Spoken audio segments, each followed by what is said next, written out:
camera. Refresh. Lisa, is it ready? Almost. There we go.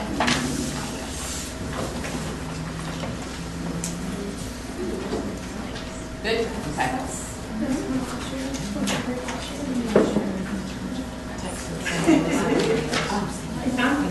Good morning, everyone. We'd like to call to order this meeting of the TDC Events, Activities, Arts, and Culture Committee.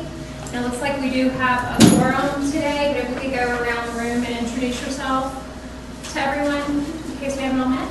I'm Gayla Schaefer. I'm the Community Relations and PR Coordinator for Business South Walton. And John Urban, Director of Marketing and Communications, staff at the TDC. And Caroline Northcott, Women's Manager at Seascape and the Events Committee.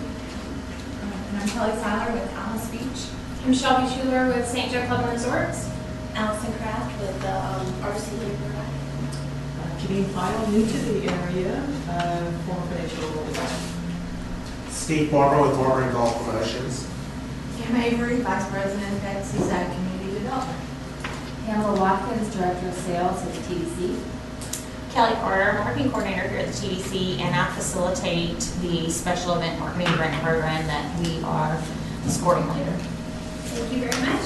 Everyone should have a copy of the meeting minutes from the February 4th meeting. May I get a motion to approve those meeting minutes, please? Yes. Second?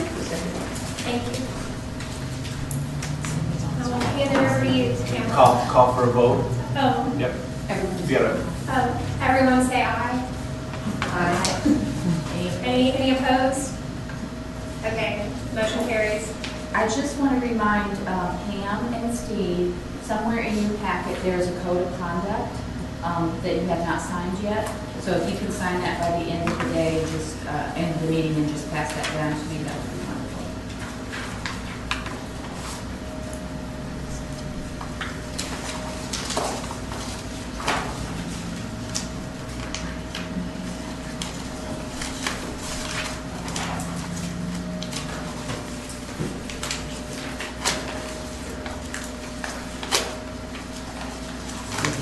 I'm sorry?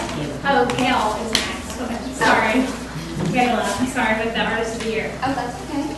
I just wanted to take a couple minutes to let you guys know that the Artist of the Year program will be kicking off pretty shortly.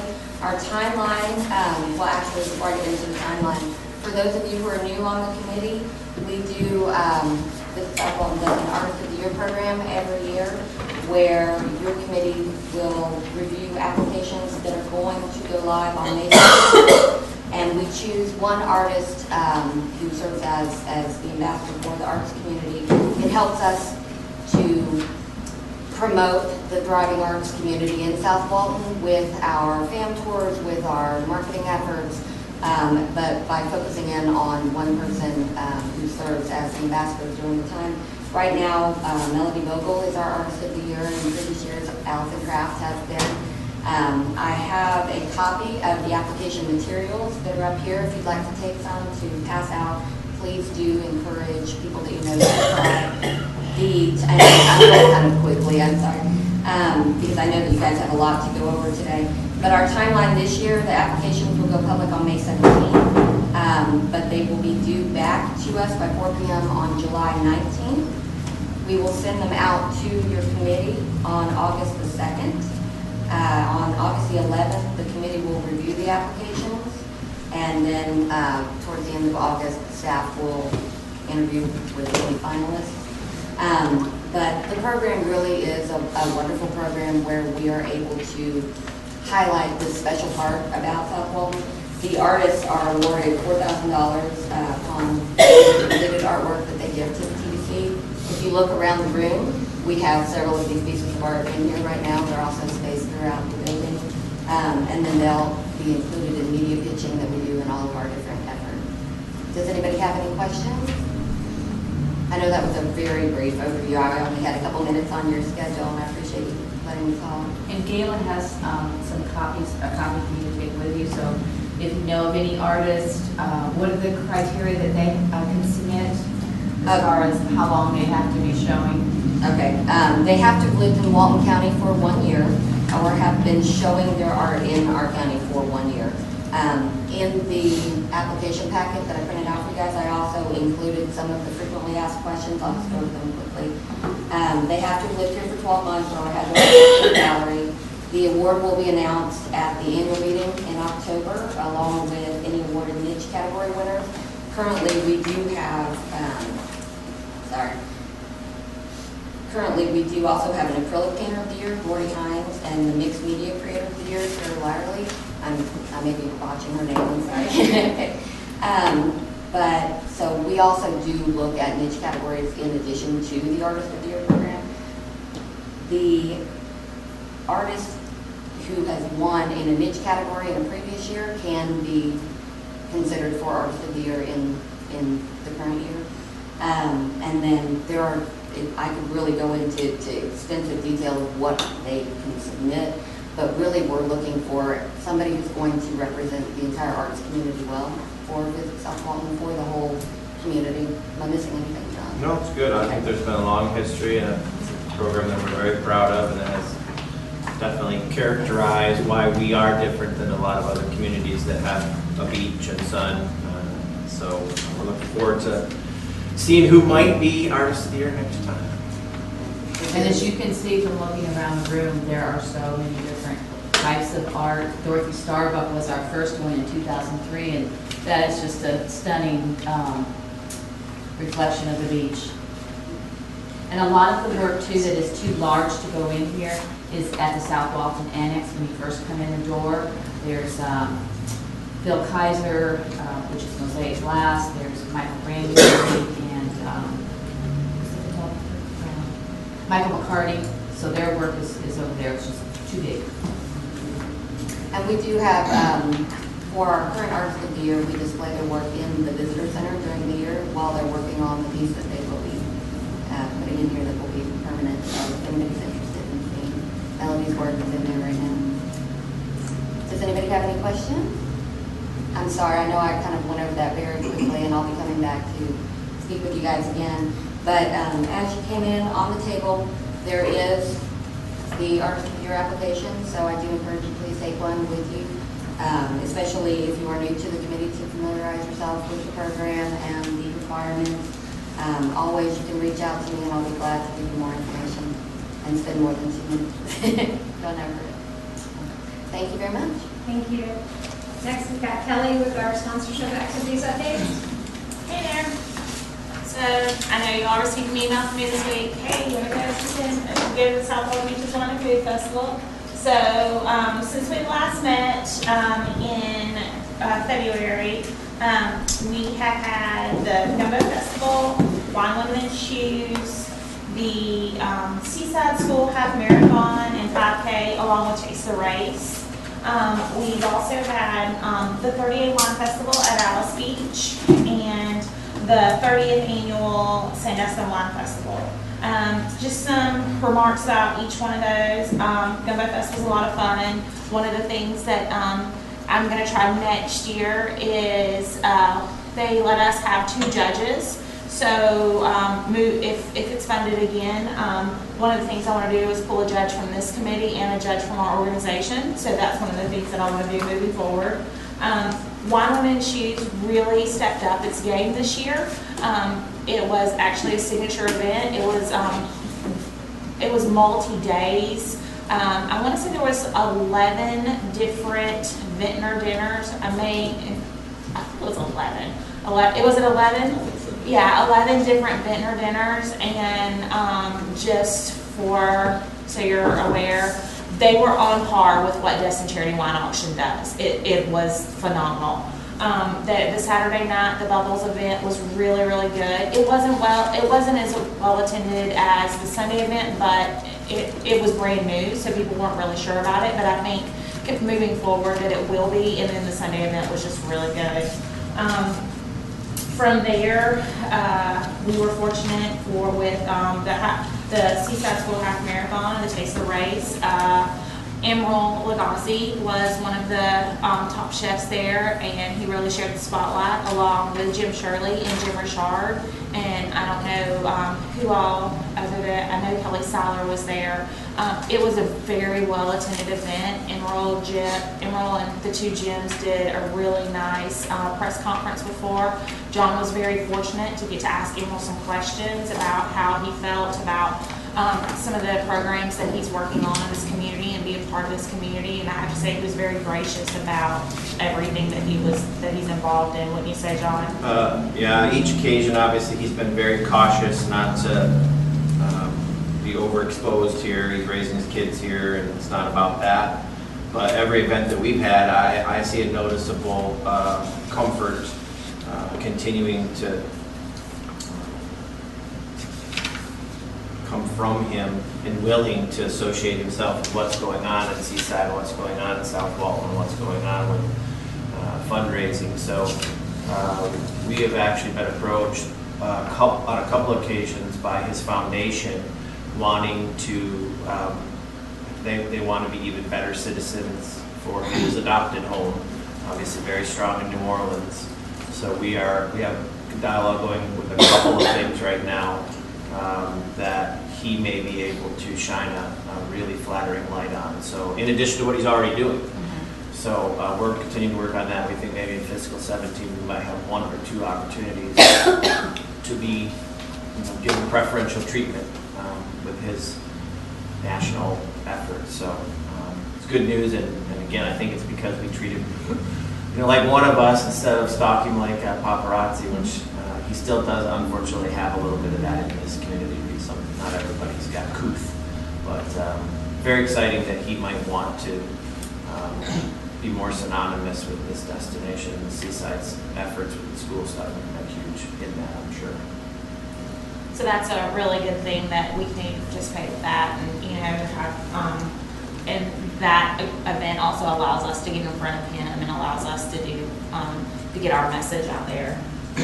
From there, we had the 38 Wine Festival at Alice Beach, and kudos to the Alice Beach team. It rained quite a bit. They had a really good rain plan though. It was covered. I think everyone had just as good a time even though it was raining. Obviously any event planner, you watch the weather and you hope for the best. But sometimes you've got to figure out what you're doing. So Alice Beach and their team did a really good job of keeping everyone dry and still having a great time. So that was a lot of fun. And then this weekend was the 30th annual Sandestin Wine Festival, and with it being the 30th annual, I don't know if that was the reason they seemed to step it up some, but they really did. They had a lot more food vendors than previous years, and made it really easy to find them. They, I don't have the picture with me, but I shared it with John. They made these huge food vendor flags, and because it's the Savor South Walton portion of it, it said, visit South Walton on it, and it was real easy to find the food vendors, which always makes it good when you have a wine festival from 1 to 5. You need to feed someone, mainly me. So that's going on. Upcoming next weekend will be Destin Charity Wine Auction Foundation event. The South Walton Beaches Wine and Food Festival. I left out, I apologize, the South Walton Food Film Festival. It was a couple weeks ago. That was a very unique thing in South Walton, that they have those all over, and we were chosen. I think what made that event so unique for those of you who do not get to attend was you saw the food on the screen, and they talked about how it became a labor of love, and just why it was so important to them, and who these people are, and all these little it was almost like little mini movies, like 2 minutes long, about this food. Well, as you're sitting there, the next thing, when the film stops, some staff came out and they actually gave you the food that was on the screen. So that was pretty fun, actually being able to see somebody talking about how much, one of the things was a barbecue, and talk about how, Memphis barbecue came about, and now how it's been the oldest place there, and then the next thing you know, those people are actually serving that barbecue. So I think that was really fun. So that was just a new, different event. But moving forward, like I said, Destin Charity Wine Auction Foundation, the South Walton Beaches Wine and Food Festival, and then we'll move into the Joffrey Ballet, and Joffrey Ballet has actually been extended to what it originally was, so I think there's a lot of enjoyment there. If you enjoy the arts and dance, that'll be a lot of fun. And then we really won't meet again, so we finish out the year with Art Week, Digital Graffiti, Emerald Coast Blue Marlin Classic, and for anyone that has never been in the Emerald Coast Blue Marlin Classic and you enjoy fishing, I don't enjoy fishing, but it's actually a lot of fun. These fish are huge, and everybody gets really excited, and I mean, it even excites me when they pull up this, 900-pound blue marlin. It's pretty cool. For those runners, we have the triathlon, the St. Vincent Triathlon, that Alice Beach 5K and 1 mile fun run. Jennifer Steele, unfortunately, had to let me know that this year they will not be able to do Bazaar South. So they're trying to, they were committed themselves, so that one will not happen. So after that, we're finished for the year. And Black Tie Classic Rally also will not happen. Unfortunately, they had to, they were overcommitted as well, so they were not able to do that. So we've got a pretty good list of events still to come, and then we'll roll right into 2017. Thank you very much. And we'll keep it with you, Kelly, with the 2017 Special Event Marketing Grant ranking. Yeah. So, first of all, thank you. I know it was a lot of reading. I've read them all too, so don't feel like you did it on your own. Thank you so much. I want to open with, if you sit on the marketing committee for any event and you make decisions about that event, if you sit on the marketing committee or the PR committee, or that event is beneficial to what you do, then please abstain from judging that event, please. Obviously, Kelly Styler's not going to judge anything at Alice Beach, so maybe if you sit on the marketing committee for, I don't know, Endless Summer Concert Series at Sandusky, I'm just making it up, you wouldn't, vote on that one. So I'm asking, you all to just be honest, and I trust you to do what you need to do. So it's a lot of information, and again, I thank you for reading it and being very thorough with it. And we're going to kick off with the Bloody Mary Festival, and Shelby's going to lead the discussion on that one. Thank you. The Bloody Mary Festival is going to be put on by the Symphonia Gulf Coast, and it's a one-day event for Saturday, October the 1st, 2016.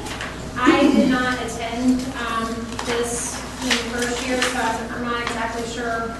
Did anyone attend the event that's in this room? Did anyone? Steve, were you? You were out of town. Unfortunately, so were we. We were out of town. I would have been there had I was actually invited to come and check it out. We were in Nashville. I've only heard great things about it. Just an FYI, it was completely sold out, above and beyond being sold out. Talked it over with Demetrius, and they were running around trying to find more champagne because they had more people than they realized show up at the door. So it was very well attended and sold out.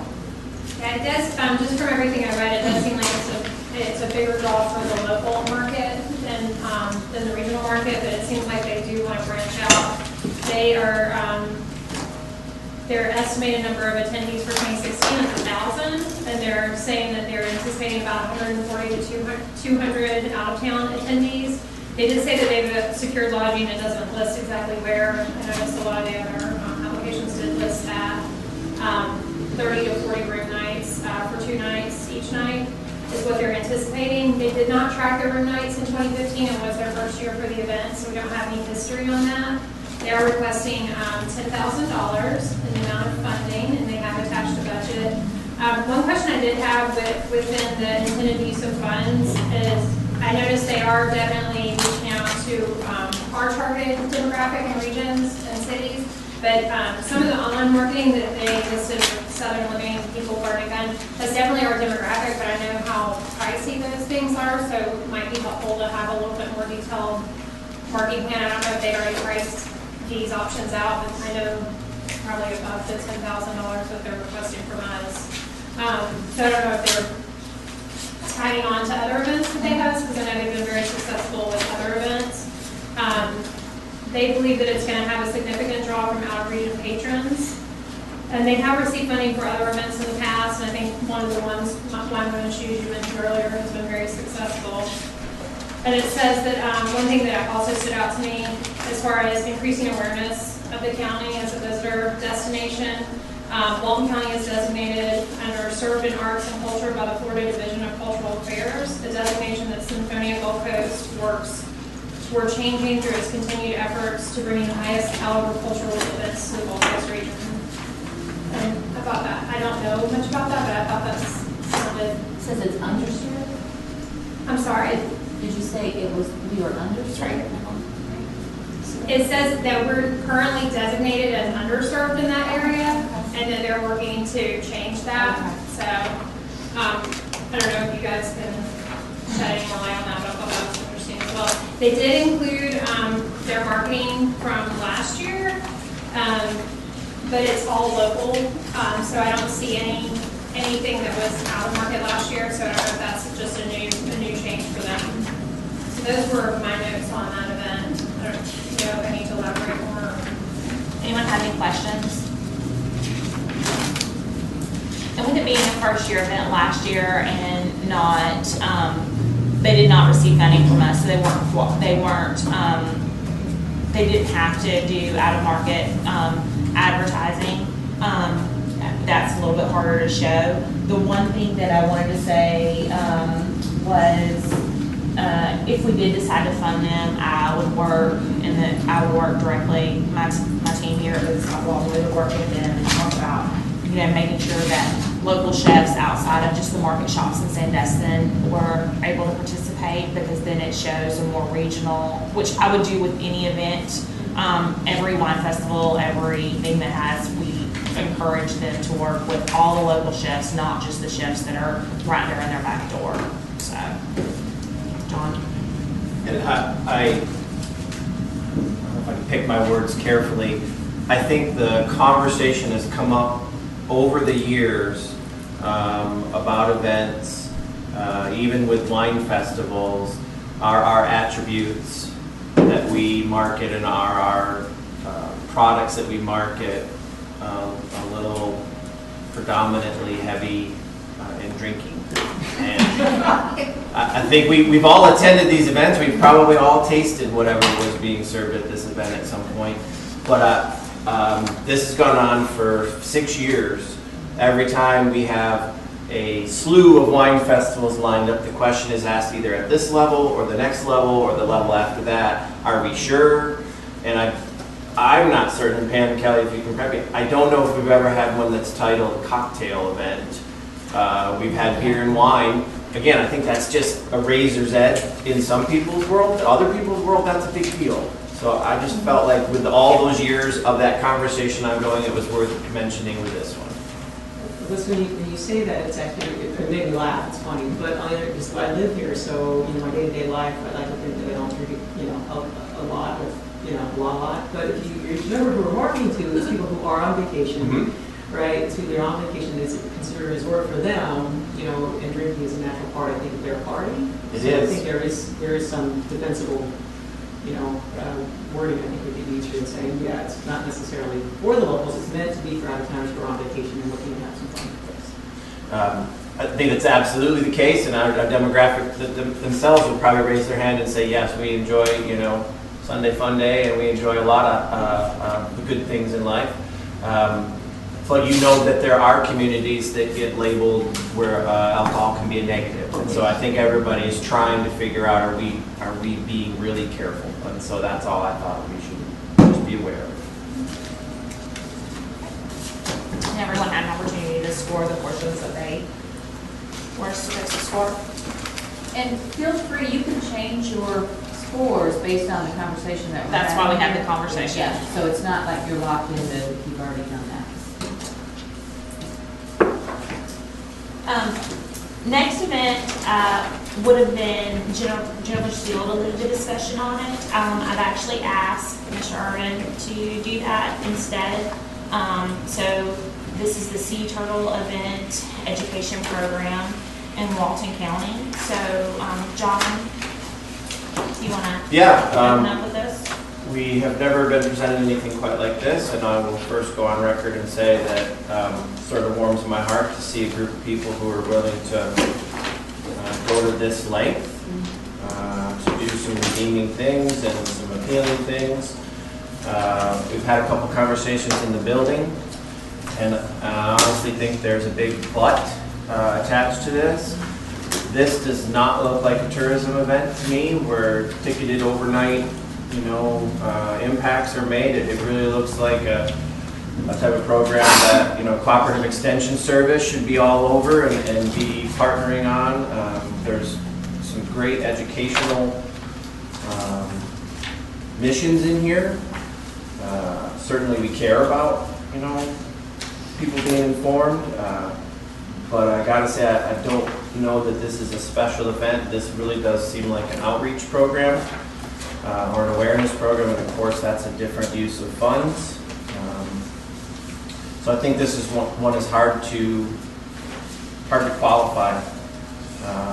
And any discussion that you all have and your perspectives are equally important, but I don't know that in this building, those of us that have done this over past years thinks that this fits in the realm. I feel terrible to say that because, obviously there's been some really great thoughts put forward, and they're showing their concern and their care, but I agree. I felt like there might be another area of the TDC that could support that. well, and of course we already support the Turtle Watch. We have a contracted thing which is tied to beach nourishment, and it's pretty necessary that is our program. And again, goes through an RFP process, goes through the whole county, purchasing, legal review. So we have that in place as well in addition to this. And this is pretty close to some of their least passions in life. So. That's a question. So the scoring. So one of the criteria in the scoring system was how well it highlights South Walton, right? So like when you have like a Vladimir cocktail event or whatnot, I understand the attraction to out-of-state markets to come and enjoy themselves here, but sometimes like one of the events that I'm scoring, it's like I'm not sure how it highlights South Walton. Does that make sense? Whereas something like this actually does highlight South Walton, but it seems like it's missing on the marketing side outside the market. And at the end of the day, it's a special event marketing grant. And you have to remember that this is about heads and beds. Okay. And this would be questionable. And it's not, and I completely agree with Pamela. Some of it 90% of it should be about heads and beds because this is to drive overnight visitation to South Walton. There are some other, I would say maybe 10% of it is about highlighting in South Walton that, making South Walton the place that people want to come to. A Dysentery Wine Auction Foundation event, which we don't have one this year, but we had one. We don't have an application this year, but we have one coming up. Those people aren't putting as many heads in beds, but they're also spending millions of dollars while they're here. So sometimes it's a little interesting to look at it that way. Some of the things that brought to me is even the things that they are talking about marketing, which are billboards and where they're doing the education portion of it. That doesn't meet the criteria because the billboards they're talking about are within South Walton. Where they're talking about marketing the events are within the hotels that are already in South Walton. So, just looking at that and making sure that, if we decide that this is something that should be funded or not funded, just making sure that we look at it as a whole. And as John said earlier, we do have a program in place that is that we actually paid for to do a portion of that. $80,000 a year is that contract. I did have some concerns with the hashtag as far as highlighting South Walton. The clean dark flat isn't very welcoming to me as far as when you're thinking about beaches. So I didn't know if they could use some help in that area maybe, or if they're stuck to that hashtag being dark flat. And I think that's something that's beyond this area. I think that Okay. you'll Yeah. see that in the United States and in certain Okay. beaches. And this is the using that. brochure that they have brought into us that we distribute in the visitor center. I just wanted you to see it. Okay. But Kelly's point might be the most important one out of the whole situation, that, you know, the awareness program and working with local renting, all that's going to be disqualified. None of that's gonna be reimbursable is what they put forward is not reimbursable under the guidelines that we have. And it doesn't mean that, you know, we couldn't coach them to marketing outside, but that's really not our responsibility either, is to take their program and fix it. And I feel like every time I say something that's negative, it sort of pains me a little bit, because obviously this has a heart, but we live in a black and white world a little bit more than some do. Any additional questions? And I think this is not necessarily germane to that last conversation, but I felt like I should have said something ahead of time. Back to the black and white, we had a couple of events that have traditionally applied that did not make the timeline, and then came to us the next week and said, please take our application, and we basically said, we can't. I mean, this is publicly noticed, SOPs. Otherwise, we have somebody come in every 4 days, as the other flip side is just not manageable. So a lot of these times we end up being these administrators that don't get to do the discretion that you might if you were running your own lemonade stand, and you can change your business model tomorrow. But a couple of, and those were significant events too that missed the deadline. Knew the program. One of them was ours. Was there a seeing Two of them were ours. seeing red? Yeah. Okay. But I absolutely, totally support your decision to do that. I think that's the only way you can do it, and I would never have asked you to do otherwise. And so we had to give a bad answer, you know, back, but But it's after fine. this is done, there still is potential to have, on occasion, events heard. We're not the last set of ears on the matter, and so, but what we said is we have to follow protocol, we have to make decisions about the budgets for this. If after all this is resolved, you know, there's a public request, we've had those as well in the past. So I don't think it's a dead issue, we're just required to follow the rules. And that's why we give like a 2-month lead time, because we know it's a good job. It's a pain. To put this together, and especially if it's a new event, but, you know, it's massive. And the better job you do in putting it together, the easier it is for us to read through it and evaluate it. So, yeah, we don't like to have to say no. Okay. Next is South Walton Fashion Week, and Carolyn. South Walton Fashion Week is going to be the 4th annual Fashion Week here, October the 5th through the 10th, which does fall over the holiday weekend, Columbus. It does go on the same time as the end of summer, but I don't think that should, it's different clientele, so I think that, everything going on that weekend is going to be great, because there'll be something for everybody. It does partner with some great properties, more upscale, more higher class clientele that stay down 30A, that have been proven that they stay longer, spend more money. Tickets, it was hard to find on the website or in the literature how much tickets were. So did a bit of research, and tickets are just like $55 a day. So I think that's great, because even if people don't come in from far, far away, down 30A, people can still attend a daily, get a daily ticket. Like I said, it generates 600 room nights, which is great. I'm not sure how many would have been booked anyway, because it's a holiday weekend. It's a busy weekend for everything, weddings and everything. But it is a great cause, obviously, for the Symphonia, and it's been going on for this 4th year. And John, they have a signature cocktail. Every one of these events does. It's just whether it's in the title of the function or not that sort of gets our attention.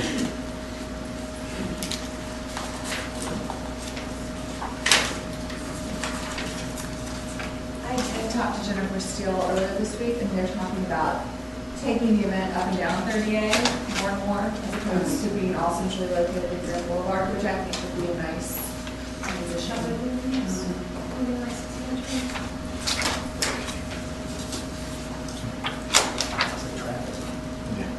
As far as this event goes, I've attended, you know, multiple years. I was a little, 555 room nights seemed like a lot for this event. However, the Marriott's, both the Courtyard and the Residence Inn, were sold out during that time, and they did have the room block with that. I do a little verification, just FYI. I do it with a lot of events that you know, that say they have a significant room night like that. I will call up the property and talk to the people, and I actually did it with this one. The one thing I wanted to say though about this one is some of them were models. They were not all true guests attending the event. They were models. They were. Were they comp stays or were they? Well, I didn't get that far into it because she wasn't available. I had to just I didn't get to actually talk to Melissa, so I talked to someone else. But that was my next question for them, was were they comped, and I wasn't able to get that information out. And I think in this meeting maybe a year ago, and other times if you've been to meetings, we do research with down in St. Germain out of Tallahassee, where they have a ground team that will do surveys and produce to their best ability an economic impact, because there was concern about whether or not some of these events are essentially self-fulfilling. The only people at the event were the event people, and I think that's a concern from a marketing, tourism organization.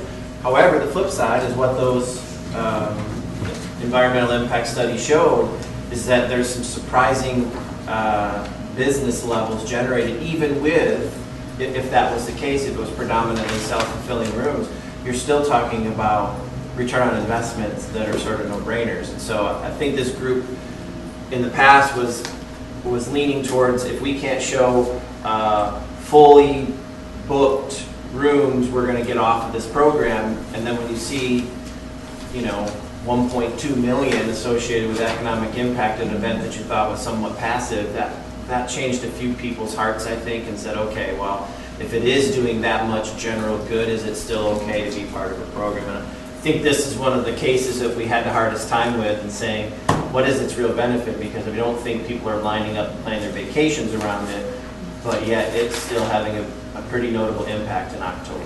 And it's a very, when you think about it, it's a fairly niche market, but then so is a beer festival, so is a wine festival, so is a run. So, you just got to kind of look at it that way. And then I just wanted to tack on there, CAA does try very hard to incorporate South Walton into what they're doing. I mean, obviously, if they named it the South Walton Fashion Week, they could have easily called it, they could have easily went to Seaside and called it the Seaside Fashion Week. Not make Pam smile, but there are some things, and we do work with them throughout the year. So other events. So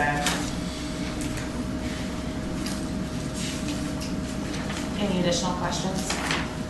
Well, I guess I'd like to talk about that just a little bit. I don't want to get too involved in it. I'm wrestling with it in my own head about what the grant is supposed to be for. And if you look at an event, I look at an event for Seaside, for example, as doing two things. It's going to fill up the cottages that are there, the Seaside cottages, first. But second, it's going to entertain the people who are already there, or people who come that are from the local area. So is this a marketing grant to market outside the area? Because if it is, then, looking at economic impact of an event is really sort of secondary. And that's what I was kind of driving at, is that it's been a real struggle, and the sentiment has continued to waver, because I don't know that there's a perfect answer to that question. I do think there was a time where there were some events that were at risk of being passed over until those numbers were looked at and said, does the secondary impact still deserve consideration? But aren't we at a point now where we have to pass some over? Okay. I'm not sure we're where we used to be, which is let's get as many as we can put together, and because we need them. Now we're looking at experiences, we're looking at demographics, we're looking at a lot of other things that don't overdo the impact to the community. And I think related to that, we didn't really talk about each category. You guys are scoring 2 categories. We've got a couple of categories. Those additions, recent changes to the evaluation, such as longstanding funded events, are actually being penalized, if you will, was also to try to maintain a program instead of being just, we've always done it and it's a given, to try to start saying, you know, I'm sorry, I wouldn't be contrary, but to say that, well, we've never funded, you know, the Bloody Mary thing, maybe that's what we should be doing because it's a new opportunity, it's a new day, it's a new draw. So I think that also, to your point of like, if we're just stuck doing the same thing and the big events get big money, is that the right thing to do? So I think that those changes were good. I don't know if 1.5 years is enough to really determine whether or not that our evaluation process is helping us go in a responsible direction, but I'm glad that we did it. I don't know how you make the conclusion of when you've decided that you've penalized longstanding properly to allow for growth and evolution, but I'm proud that we're trying to get the money to do things that we know it needs to do, which is to change months that have need. And the good news is, I think everybody knows, non-peak has been growing at a pace almost 2 to 1 to peak, and our shoulder seasons have continued to be dramatic, and I believe the work of about 1,000 people in this community is at the forefront, but I believe that this is the type of program that's helping bring awareness to, you should be here in October. It's awesome in November. There's things to do in January. So we keep moving money to fund a program like this, but Pam's point's a good one. There's an ask for what, 700 and something thousand? Yes, And there's a $500,000 budget. So just keep that in mind when you're scoring. It's not everybody. I did appreciate, did everybody get a chance to read the D attachment with the arts, the economic prosperity related to the arts? That was really interesting. Did you guys read that? As far as I didn't get that. I didn't get anything except for the front of the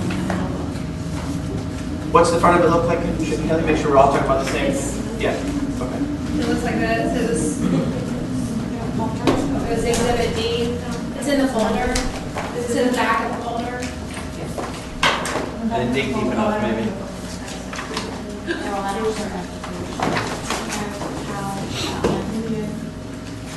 I'm not sure how many people come into the area just to go to the Fashion Week. I think a lot of people will be already here at their places in Seaside and Rosemary Beach and attend and look forward to it. But I think it's great that we have a variety of events such as, running, the runs, the 10Ks, the 5Ks, the beer festivals, the wine festivals, and the arts. It's what gets people coming back Yes, here, because which otherwise, like I said, sometimes I look at it and I'm like, wow, as long as we can sell beer and wine, people will come. But you also want to attract the people that are going to be fit and do the running and the 10Ks and also look forward to the arts. So even though I don't think it's bringing a lot of people to the area to rent rooms, I think that they're looking forward to being here and spending money in the area. Well, let's face it, there's a difference of reputation between a Fashion Week and a Mullet Festival. And that's probably the most important. It's shallow, but that's probably the most important thing to us, is that what we're championing, what we're shining a light on, is flattering to the businesses and flattering to the lands and flattering to the owners. And so this one certainly has a title that doesn't have any weak attributes. Well, from a process perspective, can we, we're going to rank the boxes, right? So can we put a 0? You can put whatever you want in there. Well, you can go above the 20 points that it can have, but you can But I can put a 0. You can put a 0 if that's what you would like. Okay, I just It's those are meant to be subjective on your behalf, so you can put what, yeah, And frankly, if that's how. most of us get very conservative and we just waver a couple points. Are we really doing anything? Yeah. It takes a little bit more, involvement to put a 0 and put a 20 down, and that seems harsh, but without us doing that, then we're kind of just obligatory.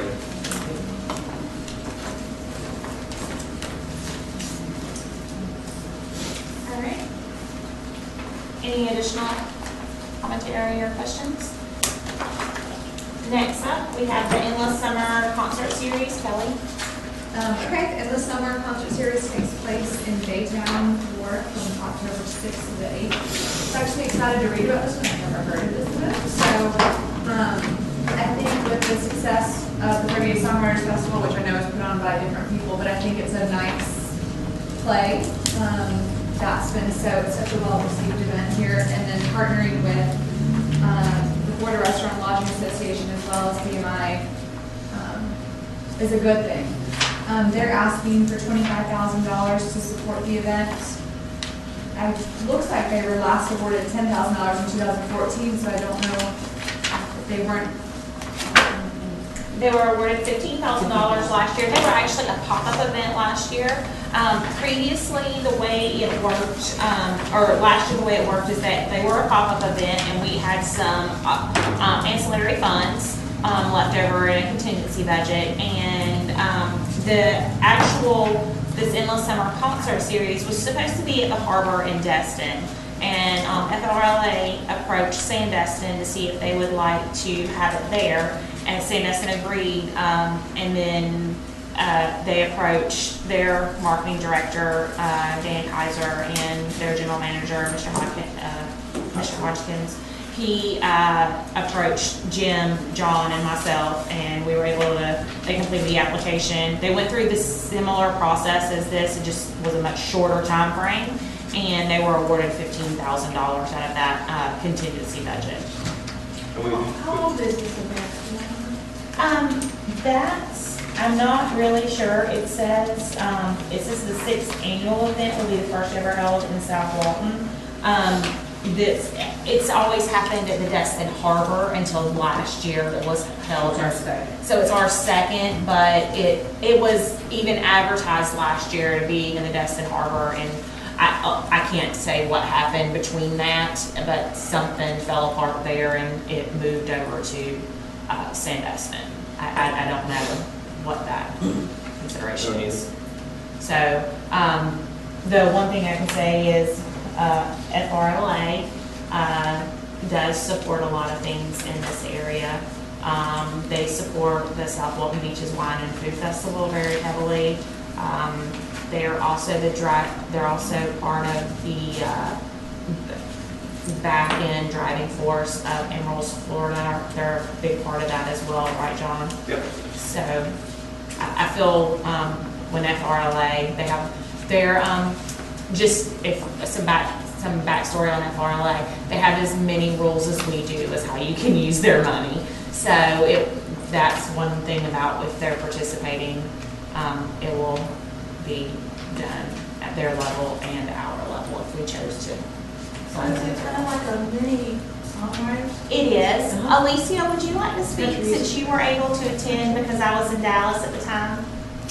Yeah. I wasn't there, so I can't give the, but Alicia actually attended. I had a really good time. I brought my beach chair and my little blanket and a little cooler and sat there, enjoyed it. When I looked around, there were more people I knew than I didn't know. But overall, the experience was a lot of fun, and I think it's more like a local event, and I don't think it would really bring any heads and beds. But locals, I saw a lot of locals there. Was it on the green? Yeah, in the green. This seems to indicate that it's in the different. They're doing it a little different from the way they did it last year. It's going to be similar to the Songwriters Festival where you go into graffitis and they have a stage and it's a small intimate concert. And like I said, there was some mix-up on where it was going to be last year, so I think that was some consideration, maybe who attended and maybe the marketing out didn't, because they were not awarded money until September from us, and the event was the first weekend in October. So Florida Restaurant Lodging Association has a long standing, several years, with Nashville Songwriters Association, and so these are bona fide talents. Certainly not to the level of headliners and songwriters, but these are folks that have some serious talent. So there is that marketability, if you will, going forward, that you have Nashville talent here. Obviously, Nashville's a huge market, and the multiple stages. So I think it has upside for sure. They've been obviously through some transitions, so we don't have a big history to rely on. But in premise, I think Kelly was saying it on paper, it's pretty interesting. and it's also free. Yeah. The Florida Restaurant Lodging Association is funding the travel team basically out of Nashville. They were just here a week ago and hit 5 venues. Bud and Alley's, I think, was one, the Hub, the Bay, with members of Nashville Songwriters Association, because FLRA was trying to help the spring activity in the area. Yeah, it's just what I was thinking, John, like the media that will have it play is pretty big, substantial outside the market. Music festivals are just a thing, and they're only growing more and more so. So, and talk about getting away from, the other topics that we talked about. Well, and the reality is on this one, we basically had time to do nothing to brag about it either. And so with all of these programs, once they're adopted, they immediately go into our cycle, and then we're placing radio and we're placing digital to our consumers that say, hey, this is an attractive title, you should be here, but we didn't get really a chance to do that with this one last time because of the transition. Okay. Ms. Pam, the 9th Annual Baytown With Beer Festival. Now to be renamed to the Baytown Festival. Yes. No beer in there.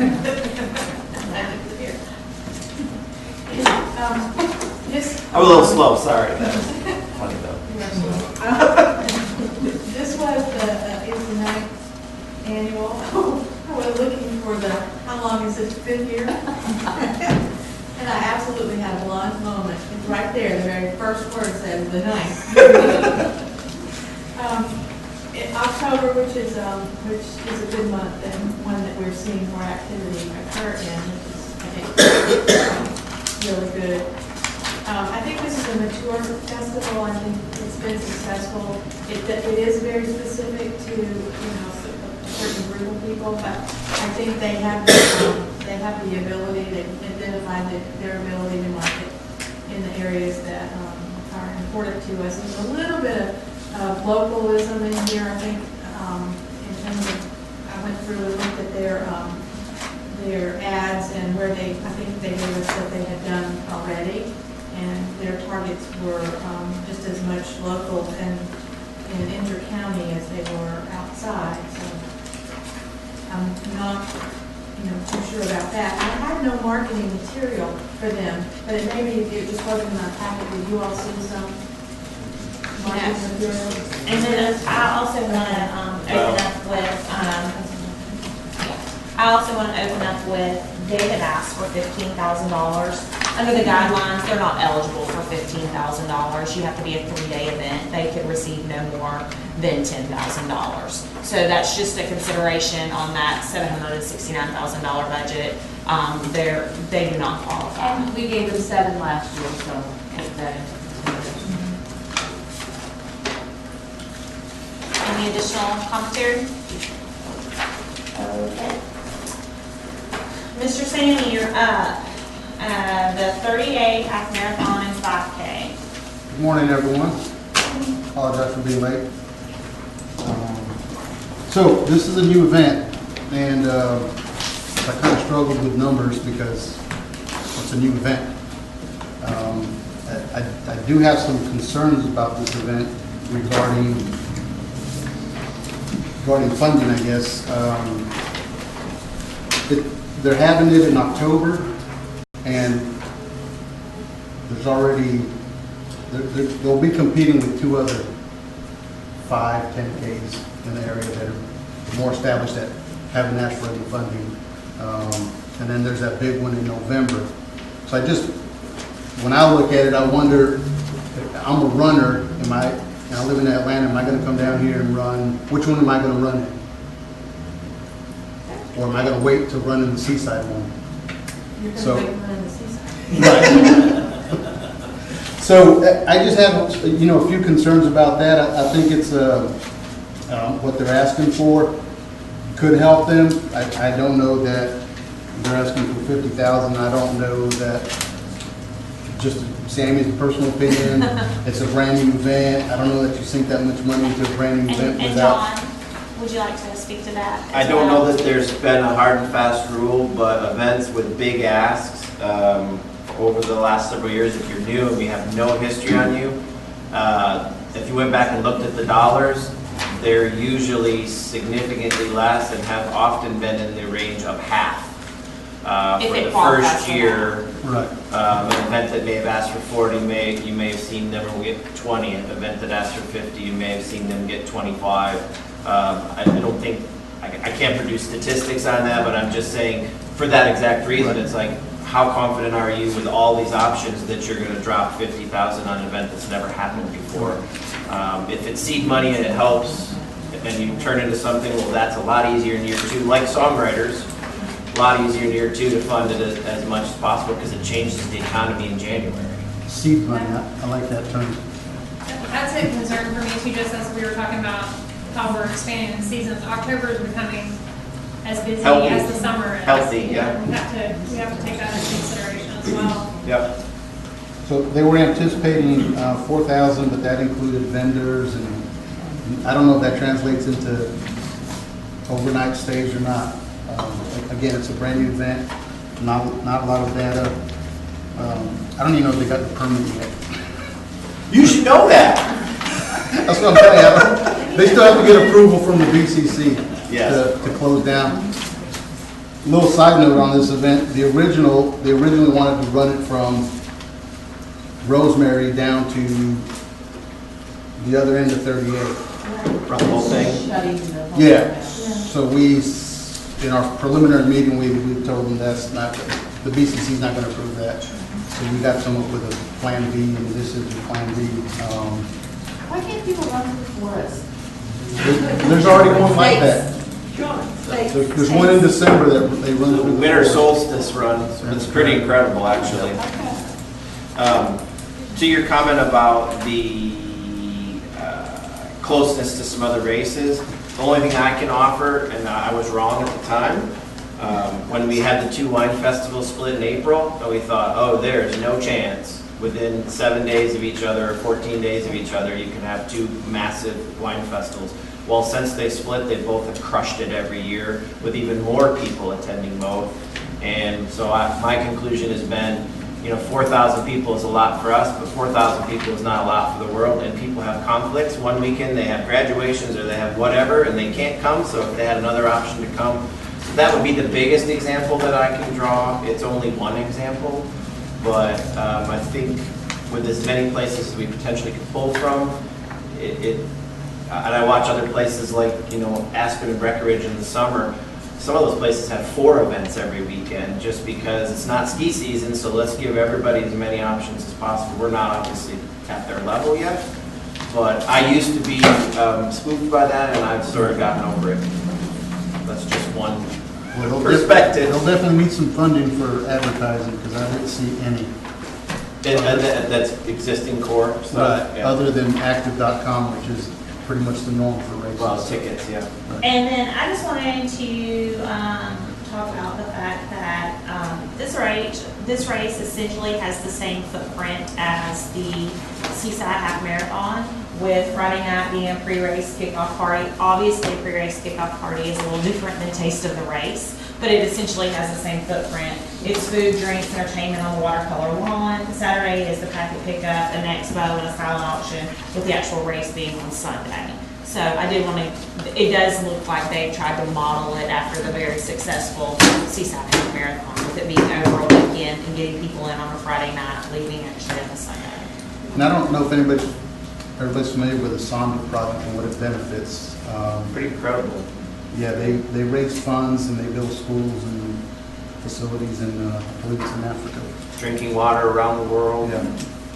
And locally, which I think there's probably some relative people in here, any foodstuffs that are left behind and that are unopened or partials or not spoiled canned goods, all of that's collected and repurposed to families who don't have enough food. And so in this industry, with the impact that we make, there's no way around it, millions of visitors and somewhat indulgent sometimes, it's incredible. And they already have something like 120 local management groups participating in reclaiming food and repurposing it. So that's something that, whether this event's funded or not, we are going to continue to try to figure out how to brag about the participants and the redeeming value, because sometimes, you know, this industry gets seen as a, you know, profit-centric bunch of folks, and this is certainly one of those things that you can be proud of. So we don't fund charities, but it's sure nice when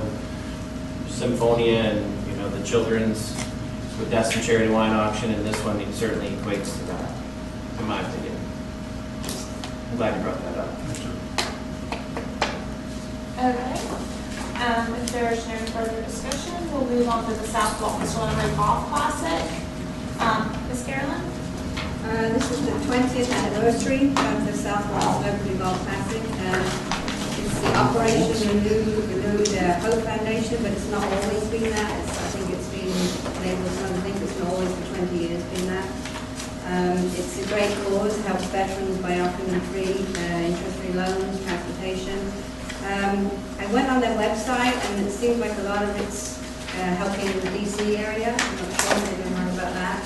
The DC area, veterans and everything. It's good dates to bring guests in, the 27th, 28th, and end of October. Obviously a great time for golfers, and I think a lot of golfers in the area probably participate. Not sure if it brings a lot of extra rooms in, then, you know, it doesn't look like a lot of extra room nights. It seems some of the answers in there were a little bit vague on it. It wasn't as detailed as a lot of the other literature that the other people that are submitting grants, applications. And I think last year we didn't fund it at all. They didn't make the deadline last year. Oh, okay. We funded it 2 years prior, or at least to the 2 previous years, but they were someone that did make the deadline, unfortunately, last year. But, you know, they do make a lot of extra money by silent auctions and things like that. I just don't know how many extra heads on beds it brings into the area, because I think a lot of people that are here, you know, participate in it and they're golfers anyway. So the real value in the South Walton Celebrity Golf Classic is the fact that the actual golf classic itself airs 6 times on the Fox Sports Network golf channel, and through that it has the South Walton commercial in it. It has, in the past it's had myself, it's had John, it's had our executive director speaking about how wonderful South Walton is and the programs that we have. That's sort of the real value in that one. I know it's not quite as, sometimes there's PR value within marketing, and we also look at that. Am I correct in saying that? Yeah, it's fair to say that it's definitely not a typical, you know, 4,000 people are going to come and buy a ticket to something. It is not that. So it's almost, in some ways, maybe like the Fashion Week a little bit, in that it's self-generating activity, self-generating attendance. But the TV, it was certainly not something that you don't see from other events that we have, is that sort of reach and eyeballs. It's not that it's going in prime time, you know, spot on a Saturday afternoon, but it's quite a bit of content that appears, and golf does measure as something that travelers consider when coming here. Not one of the top 6 or 8, but it does measure. All right. We have nothing else. We'll move on to Run Stuff South Walton. And Jennifer's not here That is one of the things I was also going to ask John to speak a little bit about, because he was able to attend that one. I had more things than I could do that weekend, so we divided and conquered. So, yeah. So, if you want to talk a little bit about Run South, John? I think most people know that's a relatively new activity, really, and it is something that's happening around the country, not just here. The Chamber was the entity that was passionate about doing it. Steve also, his company also Yep. participated in that. And worked related on that, working with the Boathouse Paddle Club, who offer runs up every day. But and again, it's hard to birth an event from scratch, having never done it before, and so I thought they did a pretty darn good job, considering they maybe didn't get started on time and had to start from zero. The people who that I spoke to and saw that were participating were in heaven, because Grayton Beach State Park obviously allowed them to come and launch from there. And I mean, to run 2 miles in one of the most beautiful coastal parks in America, and then paddle 2 miles on a rare dune lake. From us, we love those attributes, because when you shine a light on that, that's something that is so indicative of us. But again, there's 3, 4, 5 companies all trying to work together to give it the attention to lift it to be something better. So I'm glad they applied for a second year. I haven't really crunched any numbers or looked at it with a critical eye, but I give them all the credit in the world for starting something new that people really did seem to enjoy. And I think I saw Steve's team there. I'm not sure if you and I talked, but the community really did jump behind it. Arguably the last month they jumped behind it, but that's, I think, also normal with a brand new event. People are just, awareness is low. I think Alicia, you attended, you were part of it, you do the whole thing? Carly finished. Point taken. What did you think? Oh, it was probably one of my favorite events. I like that they supplied the boards, because I didn't have a board. I think there were a lot of positive attributes to the event that are different from the other events that are given by South Walton. Does anyone know if they decided if they're going to hold this in October So here, this year? I can shine a little light on that, and Steve may can too. Basically, they plan to have it the same weekend as the Soccer Project 30A Marathon that they have going on, and they don't want to compete against that. So they're looking at maybe moving it to September 2017, and maybe applying for maybe some auxiliary funds if there's any available for September 2016. So that's just kind of where they were looking at that, just because, and I can't blame them for wanting to compete against the 30A Marathon, because it's while it's different, it's still very similar. Steve, would you have anything else that you would want to say? The main thing, the most comments we got were the fact that it was an event at a beautiful park like that, because that's something people don't get to experience very often, and that was, for a large first-time event. So yeah, people really, everyone really said, talking back, and I've looked at some of the comments and things, that a lot, and it sounds crazy, but people don't realize you can go and do those things at the state park. So I'm like, it's here, it's for you. So I think, just shining a light on the state park was, that it's something everyone can enjoy. So I think that's a good thing as well. All right. Next, Mountain Film Tour at Watercolor. That one's for you. Yeah, this was a lot of fun, actually. We had Denver to see a mountain film festival in South Walton, which kind of a change to read about. So did anybody have a chance to attend this last year? Can you give me some color on this? I have not missed it since I went to register. It is a wonderful weekend. I definitely, if I didn't live here, I would come here for that weekend. Yeah. Me too. Yeah. The same way. And we hear the same from our visitors that come from out of town, that they came thinking that they were going to have more fun with the wine festival this past year, and that now they're coming back and their friends are coming back because of Mountain Film. Yeah. It just continues to improve every year. Yeah, because I liked it. There's so many things that I liked about it. Obviously I'm probably a little bit biased, but just to have a different flavor. It's different, number one. Number 2 is in November, which is great, right? Everything's September, October, so I love the fact that it's in November, it's fantastic. They include some photos, I think, of a year previous, you know, and it's like this hat. It looked like Yes, we sell out. Right, yeah, I love that. So I like the room night mystery stay, again, to check the veracity of that, but it looks like it was drawing people in, even if they were already here on vacation, so the wrong, I think it was wrong visitors. It just looked like it was a lot of fun.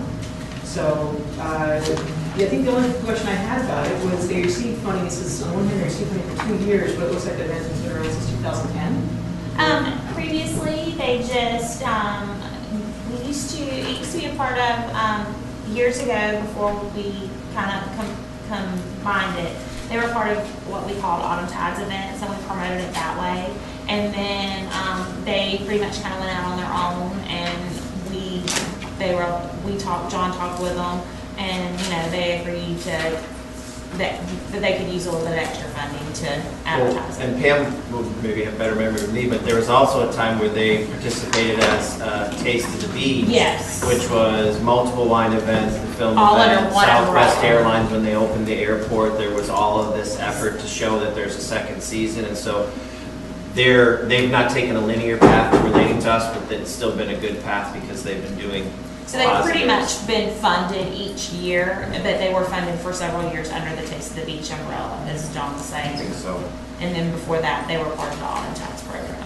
Yeah, and I like the partnership with Delta Airlines as well. I think it's really nice because the outstate was Atlanta, Mobile, Tallahassee, Pensacola. So I think overall it's a fantastic event. Any questions for anyone else? Sparkling wine and holiday lights event, Steve? Yeah, so this is the 3rd annual, and it's usually in mid-November. And it pretty much, I think, highlights the Baytown neighborhood. It's presented by the neighborhood, Baytown Neighborhood Association, but it pretty much spotlights and has tastings and things throughout the stores, throughout the community. Last year, I think there were 622 guests, and 43 of those adult packages.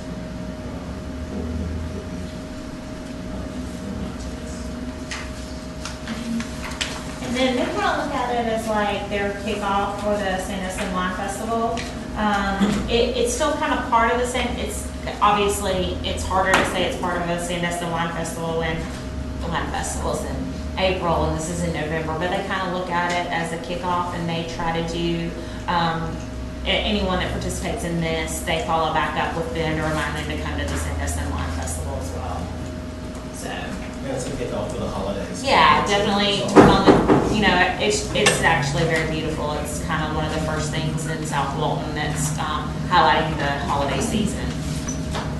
So, anything else? All right, Miss Allison, every Christmas story ever told. That is one of those things, I guess, it kind of falls into what Pam was talking about. It's an added experience thing, and I think I've been once, and it was the funniest thing I've seen in a long time. And I would think it would definitely enhance people's traditional Christmas trips here. It goes through November and December. And the cool thing too is that it covers so many different parts of 30A. So it's got Rosemary, Seaside, I think Alice Beach. It's 4 different places. This is the Rosemary, Alice, and Seaside. It looks like 50 to 60% of the guests are from out of town. It's definitely something that locals go to also, but I think it's a wonderful thing that represents visits on home. Anything additional, anyone? The one thing I can say about this event is it was really good. One of the things that I want to work with them this year is their website. It was a little hard trying to figure out when the events were and where they were. That's not, just saying that maybe I just wasn't smart enough to figure it out. But I feel like if I had a little bit of initiative, others may have. So that's one of the things that they're giving funding this year we'll talk about. But one of the things that they did that was very nice, that they did some pre-roll for some of the stuff that we paid for. They did some pre-roll on like videos and, you know, when you get the little ad. They made a very nice ad there with talking about South Walton being a good sponsor of them. So it was a really nice video. And just FYI, we had, over last weekend, we had 30-something travel riders in town. And we also did a performance, the Seaside Rec did a performance in there, and they were all from out of town, and they absolutely loved it, and was like, tell me more about this. So out of town people enjoyed it.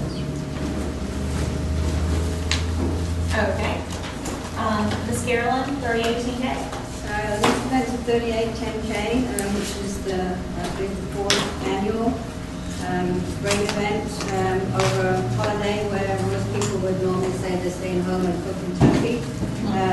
You know, they're coming out and coming down here to want to get some running in and bring their families. So obviously it's a signature event, it's a 2-day event. Brings lots of revenue into the area. 70% are out-of-town guests. They stay for 5 to 7 nights and make a Thanksgiving week of it.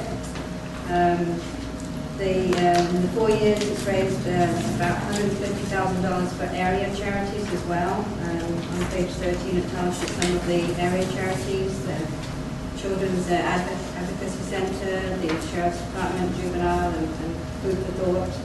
So it's a great cause. Brings people out, like I said, when they would normally just sit at home, and is projected to raise quite a bit more revenue this year. So a little more detail about this is we've done this in the past, and so their marketing team came in and wanted to make sure that they could include, you know, their idea for day 3 because it is Black Friday, and they really wanted to do some kind of shopping because people are out shopping anyway, so encourage it. And one of the things that they wanted to make sure our team was okay with was where they want to do a special prize to anyone that submits a photo shopping at one of the race sponsors, including if you come into the visitor center and buy something. I thought that was interesting how they're trying to really we're trying to tie into that Black shopping that people are going to do anyway. So they're not only just promoting the race, but they're promoting Save and Shop as well on Black Friday. I ran in this race last year, actually, and anecdotally, I think probably 70% of people I spoke to were from out of town. So they don't come here for the 10K, but something they enjoyed. And myself, as I talk to people who don't run, just to give them a hard time, come on, you can do it. It's awesome. So it didn't shut down the road for very long. You know, it's only a 10K, so I don't think it was much of an imposition on people who need to use the road. I just thought it was a really, really welcome program. Anything else, anyone?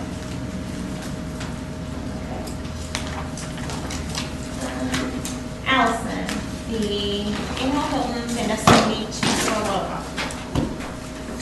I'm probably going to need a little help on this one because I'm trying to get, this is a couple days after Christmas, and it's supposed to be bringing in 1,200 plus attendees, but the room rates, or how many rooms they are saying that they anticipated, is not all that high.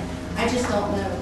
They do bring, because it's various schools and mainly in our dry markets, and so they do bring in all the families and the team from the teams and all the teams that come, and so it definitely, the numbers are pretty accurate because I worked for the Hilton for a long time when it was there, so I know the numbers are pretty accurate. And the Hilton always partners with them every year, and that time frame is when there is kind of a slump, and that and when you look at that's 875 room nights between December 27th and December 31st.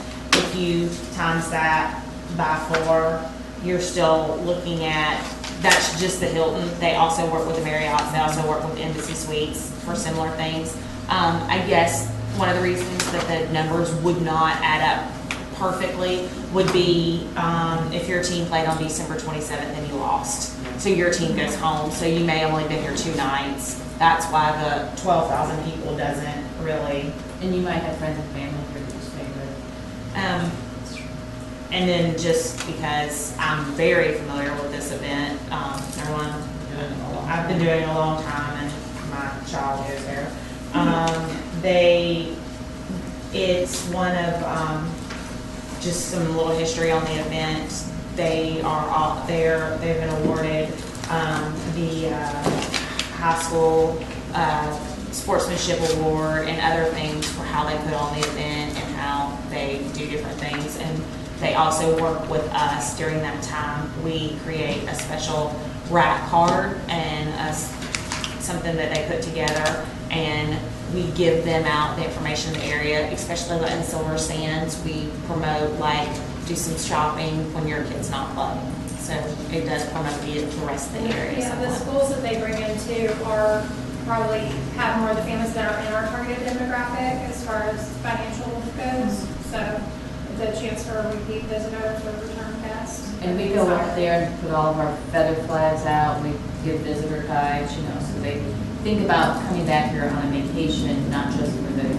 And I go in and take some PSAs that they run over the announcement, or if I'm there, I do it if someone else happens to be there. I'm like, hey, remember while you're in South Walton to enjoy restaurants, and we have the collateral out so that they'll know where to go. And that's mostly where they eat is down here. Well, because they're staying down here. Right. I mean, there's nowhere to stay in Freeport. There's literally not. Did they provide a marketing plan? Inside is the only marketing plan that just what they wrote. It's very, they do the same thing every year with the money. They do t-shirts and programs, and the programs highlight the different things you can do while you're in South Walton. And then they do Jock Jive Live, which is for grandma in Tennessee that can't come to the tournament, so it plays it live. With that, I provide them our commercial, so when it's downtime in between the tournament, they play our commercial as well. And it's a live streaming thing, and they put that out to the schools that for family that can't attend that wants to see their family. And we don't really do any sports marketing down here because we don't have the facilities, but just the fact that Freeport is selected, it's a small school, year after year that they do this in Freeport, and then all those people come here and are exposed to the area because, their kids graduate and then a new batch of kids come up. So I think it's really good that they selected Freeport for this for all those years. I think I was just nervous, none of that's in here. Yeah. So you don't really know that any of that is happening. Well, and I don't think it's necessarily criticism, but, Coach is filling up the application.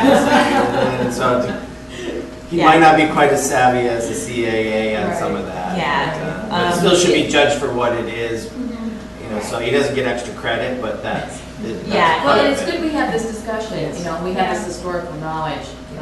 It's really this. Yeah, it's literally the basketball coach filling it out. Yeah, but I have to say, because we're candid here, I have to say that we had an earlier discussion about setting criteria, setting rules. Yeah, I don't think it's extra credit. No, it's not. And this is an emotional thing. It's very emotional. I think we have to take ourselves out of that. We're all locals. I'm local. I have connections with Freeport. I think we have to be, I just said, we have to be a little. Well, that's where the historical room nights, I think, really come into play. Because it is about his events. And those numbers are pretty accurate, just from my history of working with the tournament. I don't work with it anymore. And again, it's something that's activities that we don't do here typically, so I think that in itself, I think it's wonderful. You know, you're getting these kids coming home and play basketball, what? And it's a time of year that we need those room Exactly. nights. Occupancy rates are really down. It's the slightest week of December. Yeah. And like you said, they're gonna come back in the summertime when it's warm, definitely. Plus, they'll be shopping at Publix and Freeport on the way in. I can't wait. Okay. No, if it wasn't for this actual week being basically one of the slowest Yeah. ever, you know, the Hilton would never even give the room rate, but it's an awful good impact to be able to have it at the precisely right time for something like this. Any other time, I think the judgmental part would be pretty harsh. Okay. Moving on from there is the 38th Songwriters Festival. So y'all gave me the easy one. Yeah. So it was so much fun. So I was new to the area right around Thanksgiving last year. I volunteered to participate in this along with my fiance. We had an absolute blast. Everybody from out of town. It is, in my opinion, so far the signature event of 38 in South Walton. I mean, I can't. We're getting everybody, our families from out of town. I've got people from Denver coming in. I've got people from California who's going to come in. We got people, so talk about drawing people to the area. And I have a little house, so I can't be. I got to put somewhere. Room nights. So it's going to be room nights all the way. So well organized. As a volunteer, some of the things that I saw, though, you know, it's almost over capacity, right? I mean, because you get to a fire code area where I'm working the door, kind of going, I can't get you in. You got to wait for a second. So that, it's a good problem to have. So getting people here out to the issue. These guys, it's so well run, so well organized. They combine just a huge amount of professionalism along with keeping it just a lot of fun. So I don't know what else to tell them other than talk about capacity issues and where to put all, put all these people. Yeah, that is why one of the reasons why they expanded their reach too, off of 38 this year, which I thought was good. It's been for the whole area. Yeah. And there's a new venue now at the 30 Avenue called the Walton. Yes. And that's going to be wonderful. They also have their parking, that's what they do. Yeah. Their parking, they have over 400 spaces. Spots there, which is going to be great. Sammy, can you address any of the capacity problems that you have at these venues? Well, originally when this event took place, we were kind of in the dark where the events were taking place at. So after meeting with the organizers, which was Jennifer,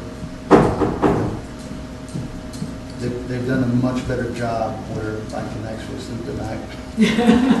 Because they do count people in and out. And I can't even tell you how huge that is to know that they're not putting 500 people in a place that We have clickers and everything. only holds 200. So from our end, we get to go to these venues and we basically establish a guideline of, okay, this is how many you can seat based on your current configuration. And for the most part, it stays true.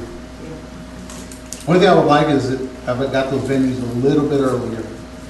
So I'm not to plan them out? Right. So we're not week of trying to. Yeah.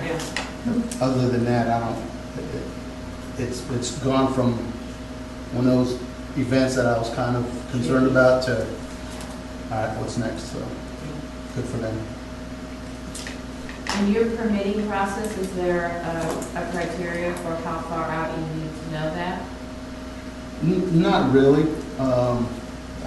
Like I said, other than just maybe a week ahead, I'd like a little more time, just so we can properly go out there, just in case there isn't a venue that needs to tweak something here and there.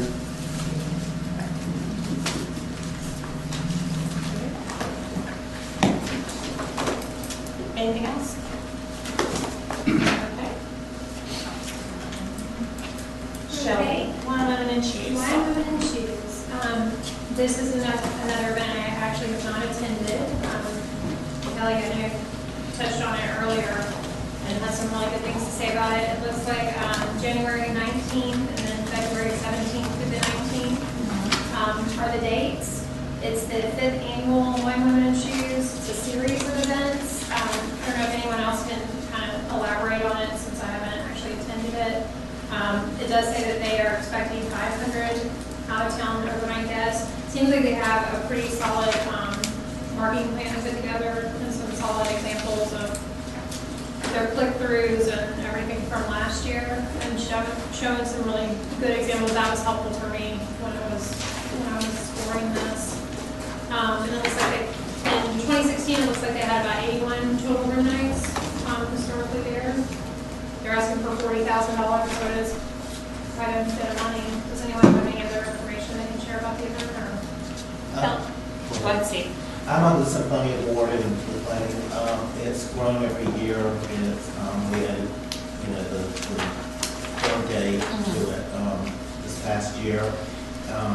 It's affiliated with the National Association of Women in Shoes. It's one of their top events. That was one of the things I liked about the partnership opportunities with the TDC and our targeted market. Pamela, would you like to speak on that one? Yes, we've done Fort Worth and Dallas and Nashville twice. We're going to Houston in we're going to Atlanta in September.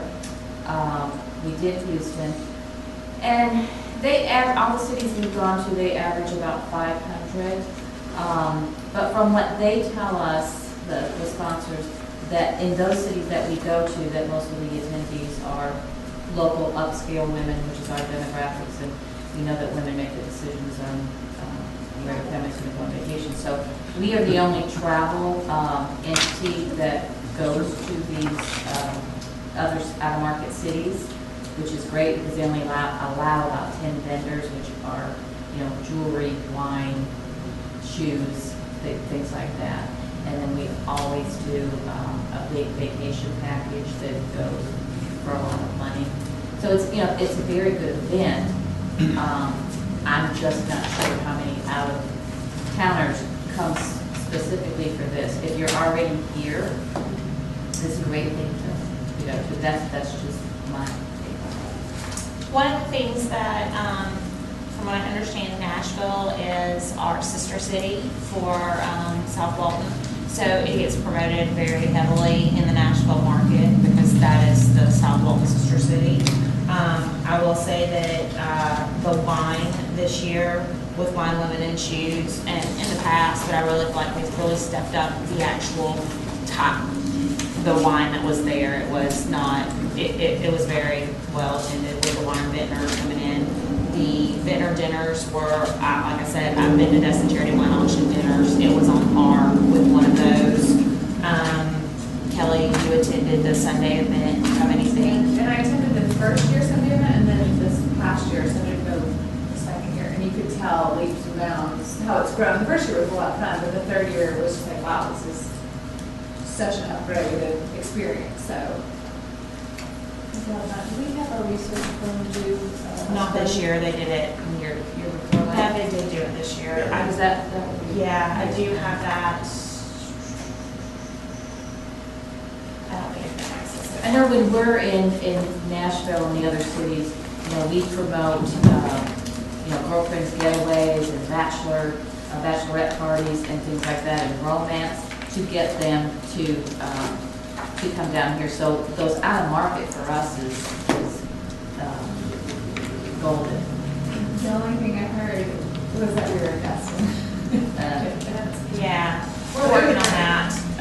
Like I said, they actually changed the name of it.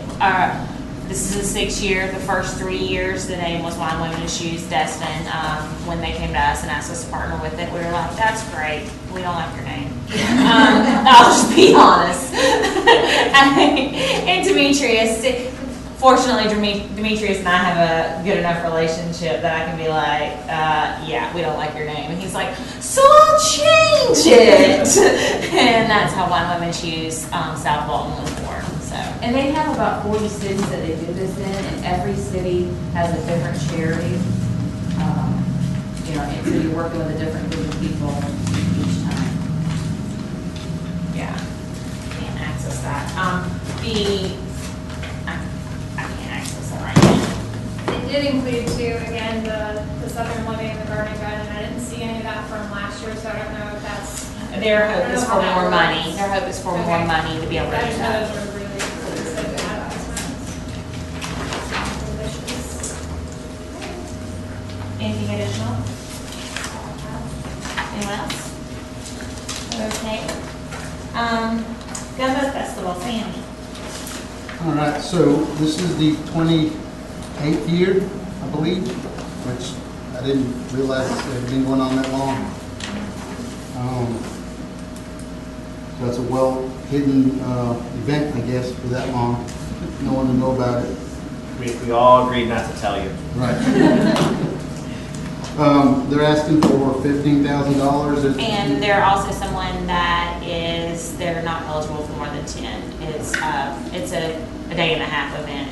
They're only eligible for 10, not 15. Well, that's right. Well, you took everything I was going to talk about. Sorry. Why are you here? Next.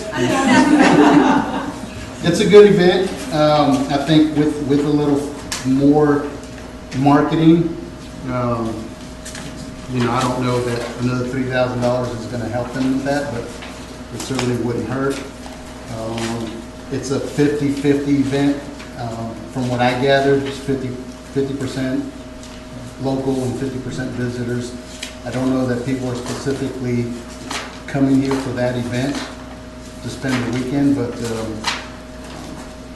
they've sold out twice. I think this past year they had 2,200 or 2,250 tickets sold. The room nights, I think they guesstimated at 112 for this year. I think the highest they've ever had was in 2015. They had 140 room nights. But again, I don't know if that's specifically for this event or not. I think that the history of it, I think it started years ago at the market shops. It did. Right there, so it was a really small event that's grown into this over the years. I think years before that, when you were near the bridge, before Iron Brand was there, the Seafood Festival. No, that was the Seafood. That was I think it's always been, it started at the market shops. So I think the potential's there for this thing to grow if they wanted it to, if they incorporated some other things or partnered with other folks to make it a 2 or 3 day event. For 18. Right. I really feel like the potential's there, but I don't know if they're comfortable with what they've got now, or. So that's all I've got. Kelly said everything else. Sorry, Sam. I think it's 300. Any additional, anything for anyone? All right, Allison. Seaside School Half Marathon 5K Taste of the Rice. Another one of those easy ones, because what else can I say about it? I mean, it brings in over 9,000 people. It's Friday, March 3rd through the 5th. I think that they do it the best. They know what they're doing, and they bring the people here, and it makes us look really good. Any additional commentary from anyone else? So in the same, it's one of those events that sells out like in one day. Yeah. So is the promotion needed to sustain the event? That's a good question. We were doing a dance, we contributed to it, so I think we gave away, it's one of those moves, we give away things, one of those people. We gave away like 5,000 hand sanitizer bottles and things like that, it was crazy. But so that's a good question. John? Conversations come up for, 5-6 years in a row because it's such a popular event and it's such a healthy appeal that it has to people. And we've said there's two pretty important secondary considerations. A, it's almost a reversal of fortune. It's so big, including our brand in it, and just getting the visibility is a unique opportunity, whereas we're seeding and helping somebody grow. They don't need help to grow, but then 45 states are here. People with discretionary incomes, we want to be integrated. And then the flip side is secondary is the Taste of the Race on Friday night. The effort that's been made to expand the event that's not runners, but that's coming in an extra night. Emerald Lagasse being present. Just superstar chefs. And that event from year one to this last year felt like it doubled to me, and the energy level felt like it tripled. And so now we're actually conveying something other than just a fitness situation. Now we've got culinary that we're able to support, and a lot of the funds that were given to them were certainly put to use for the Taste of the Race with Emerald Lagasse.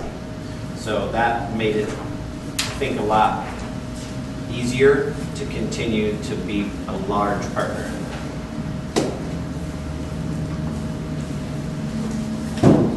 questions about anything? All right. Steve, 3881 Festival at Alice Beach. Okay, this is a 4-day event. It will be March 9th through 12th next year. It's Alice Beach Foundation, Alice Foundation. It's a first class event, and I think it typically sells out. Doesn't it, Kelly? This was the first year we actually sold everything. But just a beautiful venue, really well done.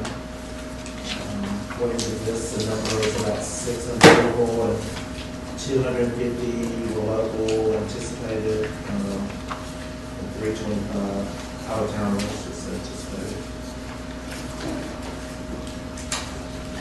One of the things that I wanted to point out, if you didn't have it, Steve, was they intentionally keep the event small. That's correct, Kelly? They intentionally keep. Yeah, we do want to keep it small and fairly intimate so we can meet vendors, we can meet chefs and chit chat and not fight each other. I think that's one of the things we've heard from the vendors who were here this year. Most of them are boutique and high-end, but they all want to come back because the people are engaged and it's an educational component for the guests to be able to interact rather than just give you a line and let's go. Second law. Although, you know, it changes that. I have to say, attending this year, Alice Beach did a fine job keeping me dry during a very wet Friday and a very wet Saturday. So I like the fact that, you know, they took that into consideration. It's a rain or shine type event, and, you know, with anything, you have to keep Mother Nature in mind. And it's not the same all each day. It's the bourbon on Friday. Bourbon, beer, and butts on Friday, and then the grand tasting on Saturday. But before that, there's some seminars and stuff, and then croquet on Sunday. Bring your wife. Sammy wants to vote, but he thinks he needs some samples of the Friday night, Saturday night, and Sunday night, just to understand it. I think all these events, we should have samples of it. When you say let's start with Bloody Mary, that's a good idea. Anything additional, anyone? All right. Ms. Pam, the Sandusky Festival? The 31st. 31st? Wow. Sandusky Festival. You missed that one too, John. This was this morning. This is another mature event, and I have never, I hate to say that out loud, I have never been to this event. So those of you who have been, I would appreciate your feedback about it, because it is a long time event. It is a well-established event. You know, is it being changed over the years? What's different about it from one year to the next? I think they've proven that they can put heads in beds. I mean, it's not a question anymore. So. I've been the last couple years, especially when the two events started with different ways. We've been trying to watch very carefully, and I'm not sure that they can't come back and say that this year was the best ever. It really does seem to be still peaking after 31 years. Their attendance, I think they were at or near sold out. 5,000 people seemed like it was running around the village on the weekend. This is actually a little bit more attainable wine festival for some people.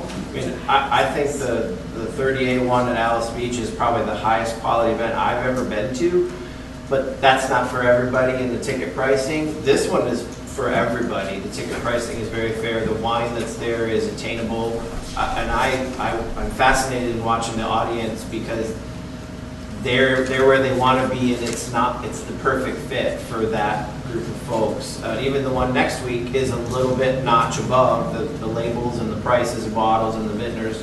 You almost need to have a little bit more, advancement to know it. So I think that they have used the village better than they've ever used it. I think that their food was better than ever. A lot of local chefs, not just Sandusky restaurants. So very much like a lot of these other fixtures that they really have shown. But it's the argument you bring up. It's like, okay, well, they got it, perfect. Obviously, they're gonna lose points you know, from the number of years that they've been supported. So that's going to put them at a deficit, a planned deficit. But yeah, I don't know how you would be critical of it. It makes that weekend when you saw up and down 38, there wasn't much going on at a lot of places just because it's gap. It felt really good. Really good event. Yeah, I would have to say they're really utilizing the whole entire village, starting Thursday all the way to Saturday, and then moving you to the marina on Sunday for the brunch. So they're really trying to make you have a whole encompassing, you know, that 4-day weekend that many people are looking for. I will say this year, I felt that the wine and food were better than the 2014 or the 2015 event. I felt like there was a few less wines, which was okay, and the wines were just a little bit better, and the food was definitely. One of the things that I really enjoyed about this festival, and I heard other people say that they enjoyed, was the food was not all in one spot. As you walked around the village and you tasted, you got to enjoy, there was some food kind of in each little area, so that, you know, you weren't just drinking wine in one spot and then you had to go back over for food. That was one of the things that I heard multiple people say they really enjoyed. Does anybody know, will they be partnering with Coastal Living again? As far as I understand, Coastal Living wants to continue to be a part of this, so I haven't heard anything different based upon conversations that I had with Julie. But as anything could change, it's a year away, so anything could change. Shelby, South Walton Beaches Wine and Food Festival. South Walton Beaches Wine and Food Festival is our next major big wine festival. It's April 27th through the 30th of 2017. That's what they have scheduled. This is the one that's split off from the other. John, would you like to? I'm not sure that He's like, no. You gotta just depends on who you talk to. If you say, Chan, your new event's going well, he says, you mean in my 30th first year? And I'm like, okay. That's kind of what I So, yeah, it's hard. It's hard to say that it's not an established event. it has roots that far. I mean, Yeah. again, out of Chan's mouth, he believes, and you know, can't argue with him that he founded this with Mondavi and he's still going. So, new name 5 years ago maybe is the way to say it, but it is the established event in many respects. I do like the name. It incorporates South Walton and incorporates wine and food festival, so it highlights the culinary as well. It's a 4-day event. It also has Visit Florida as a committed partner in conjunction with the Florida Restaurant and Lodging Association. Over $302,000 in promotional support for 2016 event. And then also Wine Enthusiast Magazine on board again for the 3rd year as a presenting sponsor. Again, all of these are great avenues for us that would be providing covering event, pre and post event editorial. It looks like the name of the event, which we brought up earlier, I like that they said it reflects the expanded scope of the event and commitment to the South Walton brand. So it's incorporating that culinary aspect as well. Their goal for local attendees would be 35% and with 65% of the attendees being from out of town. Looks like for 2017, they are anticipating a total of 600 room nights. Looks like in 2015, they had 243, but the tax collectors listed said they all had very big weekend numbers, sold out in some cases, but it's kind of hard to track if they were here specifically for. So I appreciated that transparency there.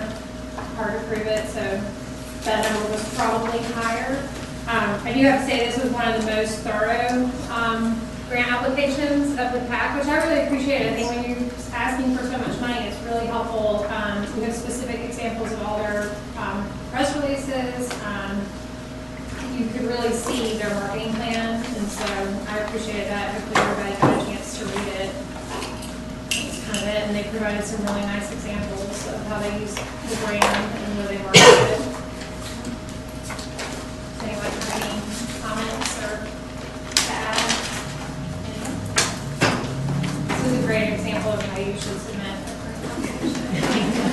Okay, well, I'm going to give it out to everyone, and Shelby says, you do your application like this. No, all of these were good. I was just. We're gonna say Chili Chili This was my. Sit aside and John, did you have anything you wanted to interject there? To your point about how it's run, Stacy May and folks and the effort they put on it, there isn't anybody that puts more effort to it, and they also, are obsessive about trying to have the celebrity band fees, and in that world, I don't know enough about it, but I know that the respect that brings and the accolades that brings does not hurt us in the least, and always good PR, always good exposure on that event.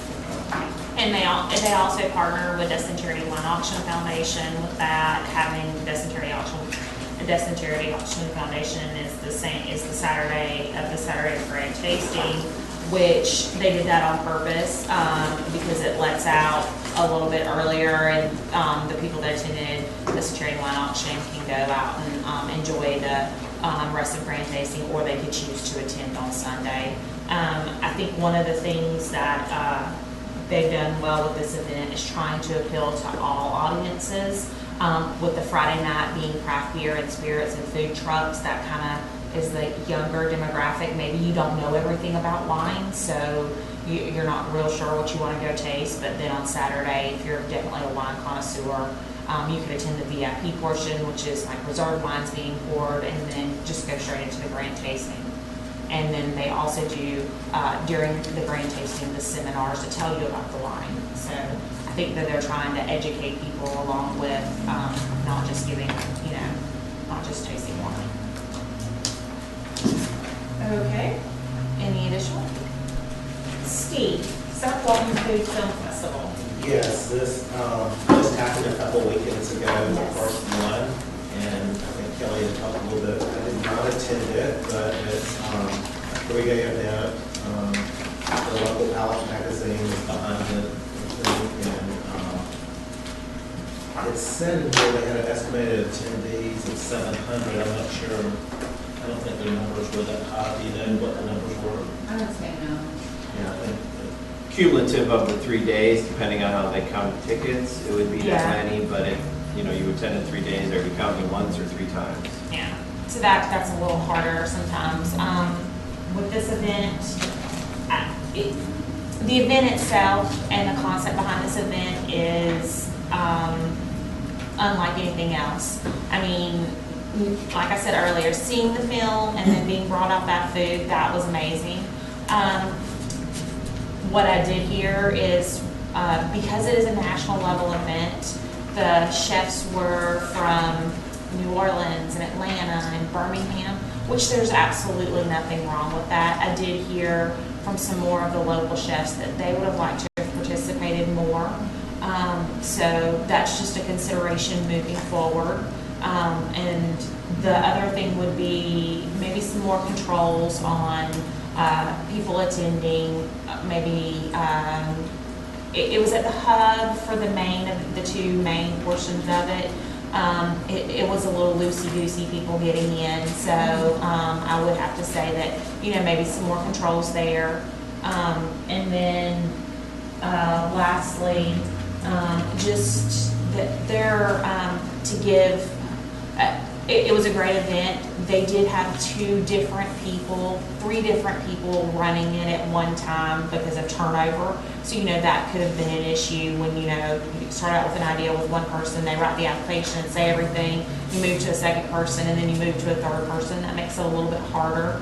I think while they did partner with Profit PR to put the event on, I think just being an event and having your headquarters in Charleston is kind of hard to put on an event when it's being in South Walton and maybe they weren't here as much. Maybe they needed to not just partner with Profit PR, but maybe partner with additional people within the community to just have the eyes and ears of the festival. But on the whole, the festival was fun and interesting, and I mean, the food film aspect of it. And then they partnered with great locations. I mean, you can't beat Palooza Pool and Bud and Alley's. John, you attended the Bud and Alley's. I did, and I'm always looking at the faces and the personalities of the folks there trying to figure out if it's millennials trying to figure out. It was a bunch of affluent, cool kids that were at the Bud and Alleys, really, really enthusiastic. And that's cool to see that it's not just another thing. This was a very focused group of people that were digging this. So I love that. Obviously, first year vets got struggles. I hope that there's opportunity for them to learn from it. It's a perfect marriage for what we celebrate down here. There's a little bit higher consumption of arts and cuisine. So I think it has huge upside, but you know, there's some conversations operationally that need to happen. But It was interesting to me that the organization isn't local, you know. first one we've ever had, Yeah. and we knew that the application was actually written to make it possible, because that's not a bad thing for a publication with such reach to be able to facilitate an event here.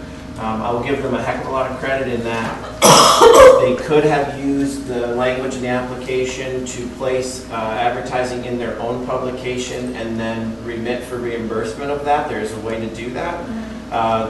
They went ahead and put stuff in their magazine, but then used our dollars to place in other places, billboards in Birmingham and such. And so I thought that showed a pretty good commitment on their part to put the grant to use in the best faith possible when they could have actually had to be a little more self-serving. So I like that, and I think if they continue that approach, that again, their readership, it's not garden and gun yet, but it really has that kind of attention span of people who love that publication dearly. So I've worked operationally with the event organizers and then also as an attendee, and I think the concept's awesome. I think it's really cool, and I don't disagree with some of the logistics that probably just need to be ironed out. But I think it being the first year and not having any history, and it's the first year the Food Film Fest has been taken on the road outside of the 3 markets that they always participate in, it was good. I think that the attendance will be much better next year. I don't think people understood what was happening. Well, I so. think that's the biggest thing. Now Now it's that we're there. talking about it, that like, no one's surprised that. And you could get more water next time. More water? They were out in the first hour at the hub that Saturday. And it was nice and sunny. Yeah. Okay. If we don't have anything additional, we'll move on to Art Week South Walton. It's formerly known as Arts West, so it's not a new event, but it's put on CAA. Kelly? Okay, so they're applying for their second year, but we haven't gone through the first year, so it's still a little bit of, I guess, a guessing game on some of this information, although Arts Quest has been going on for a number of years. But it's slated to take place May 7th through the 21st, and it involves several events wrapped up into that, with Arts Quest being the anchor the first weekend, the visual graffiti, and then the Seaside Writers Conference. So I think it's a really great opportunity to expand. They talk a lot about kind of mimicking, I always say it wrong, Art Basel, however you say it, in Miami, which I think is cool, and again, it lends to It's Down Another Wine Fest, and it incorporates events in different locations along South Walton. So I think that the ultimate goal is really great and suits the area. They're asking for $50,000 for next year. They were awarded $35,000 this year. Their website looks great. I mean, just removing myself from the equation since we are part of it, if we roll into it. The website, I think, looks really great, and the marketing materials look really great. So I think we just have to pull off a really great event to coincide with great branding. It seems to help promote the Artist of the Year program too that we support. So I think it's good. Anything additional? The one thing that I would open with, I don't know if they included it in the, it is CAA, they did. It is CAA's oldest event, and from what I understand, it was originally created through help from the TDC. So it's been funded for almost 28 years now. That was in the days when it was in great. It was great. We had shell roads and stuff. It's cool. So that would be the only thing that I would put there.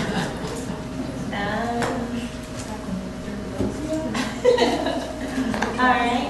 If there's nothing further, we'll go to digital graffiti. Ms. Pam? Okay, Digital Graffiti at Alice Beach is another event that has established itself really well, and I think it's very popular. I think it's a smaller event that grows just a little bit, seems to grow just a little bit every event year.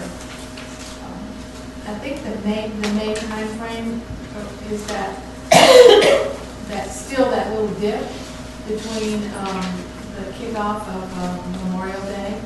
So I think that's actually a good time for it, depending on when spring break is. But it's going to be, it looks like it's going to be April, because Easter is the 16th of April.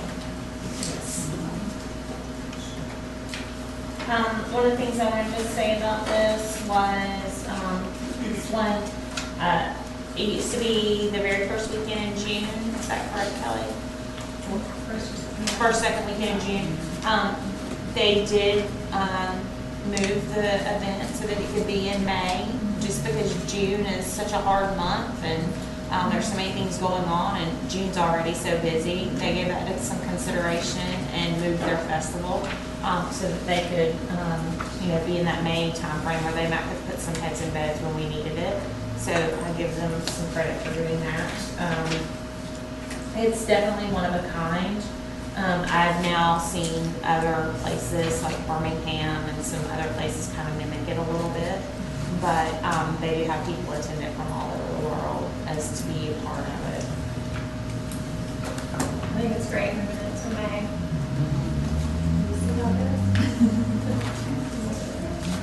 Anyone else have any questions or anything? Kelly, Emerald Coast Blue Marlin Classic. Okay. Takes place June 21st through the 25th at Sandestin, so certainly falls in that peak time. Saying they have around 3,500 attendees. I even wrote it's not another wine fest, which is great. I did think their website was really nice too. I spent some time on it and they really spelled out exactly what was happening. I did ask my husband, who's an avid fly fisherman, about it, and he said, participate in that one because it's spin fish, but I heard it's a really great event, so in his world, I guess it's well respected. And I think it's great to incorporate something too around the Gulf. So nice to. It is the top money event or money fishing tournament in Florida, one of the top ones. They give out more money than anywhere else. It's a lot of money. That's why it attracts anglers from all over. Yeah. Yeah. So it's such a big prize. And like I said earlier, I'm not really interested in fish, but it's pretty cool when you're on the dock and you see them bring in a blue marlin and they put it up there and it weighs 975 pounds. So it's pretty cool they do that. They do allow South Walton to be whatever, however we would like to participate with that. They actually get Scott Rossman from, I don't know if it's ABC or ABC, the local channel. He comes out and MCs the whole thing, and the marina is completely full of people. The one thing down, when you look at it that way, they don't really stay. They stay on their boat because the tournament itself doesn't, you don't catch the fish in Sandestin. You gotta go wherever. So that's a little different. But, a lot of their wives stay at Sandestin and shop and do that sort of thing. But when you're looking at it, the biggest portion of it doesn't happen within South Walton. I mean, truthful. So it may not be beds and heads, but advertising, right? So do you want to say look at the talent of the event? And I imagine $2 million box, along those lines, they do a lot of television play on the outdoor network and things like that. It's newsworthy in that niche market. It's just a little more specialized yet than even some of the other ones which we talk about, the marathon runners. It's a little more connected to everyday, demographics. The folks that have got million-dollar boats. They're a pretty select group of people, but again, they're still really good consumers to have in this market because they're spending pretty freely while they're here. I was the Lady Angler sponsor for the last 2 years. And I'm not doing it this year because the crowd has changed. It's not exactly the crowd that Visit South Walton tends to target. It was kind of rough last year, in my opinion. I was there through the whole thing. And it just, yes, the fishing people have money to go shop, but they're focused. They're going on the boats. They're not the crowd that's actually there. The crowd that was actually there was pretty rowdy. I really didn't really know Visit South Walton was a sponsor until I got a tablet. So I didn't really see it represented. We weren't a sponsor last year. Last year? Okay. We weren't a sponsor last Do you year. think the media confuses us with Destin in that regard? It's, I think, been one of the conversations that's always gone on this tournament is that you see that attribute and you immediately think, St. Andrews Bay or Destin Pass, that's what the normal reaction is if you have awareness.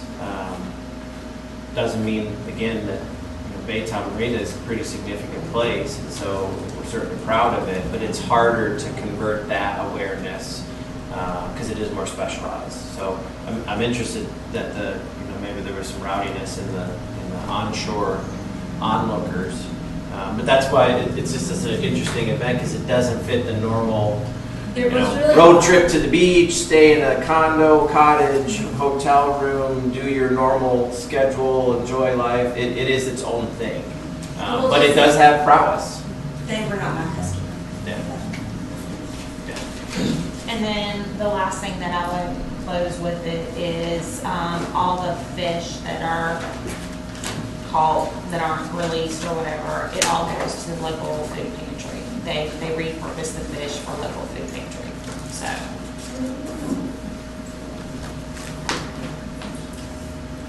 I don't know. I'm not eating it. You would cut it up. Freeze it. Freeze it.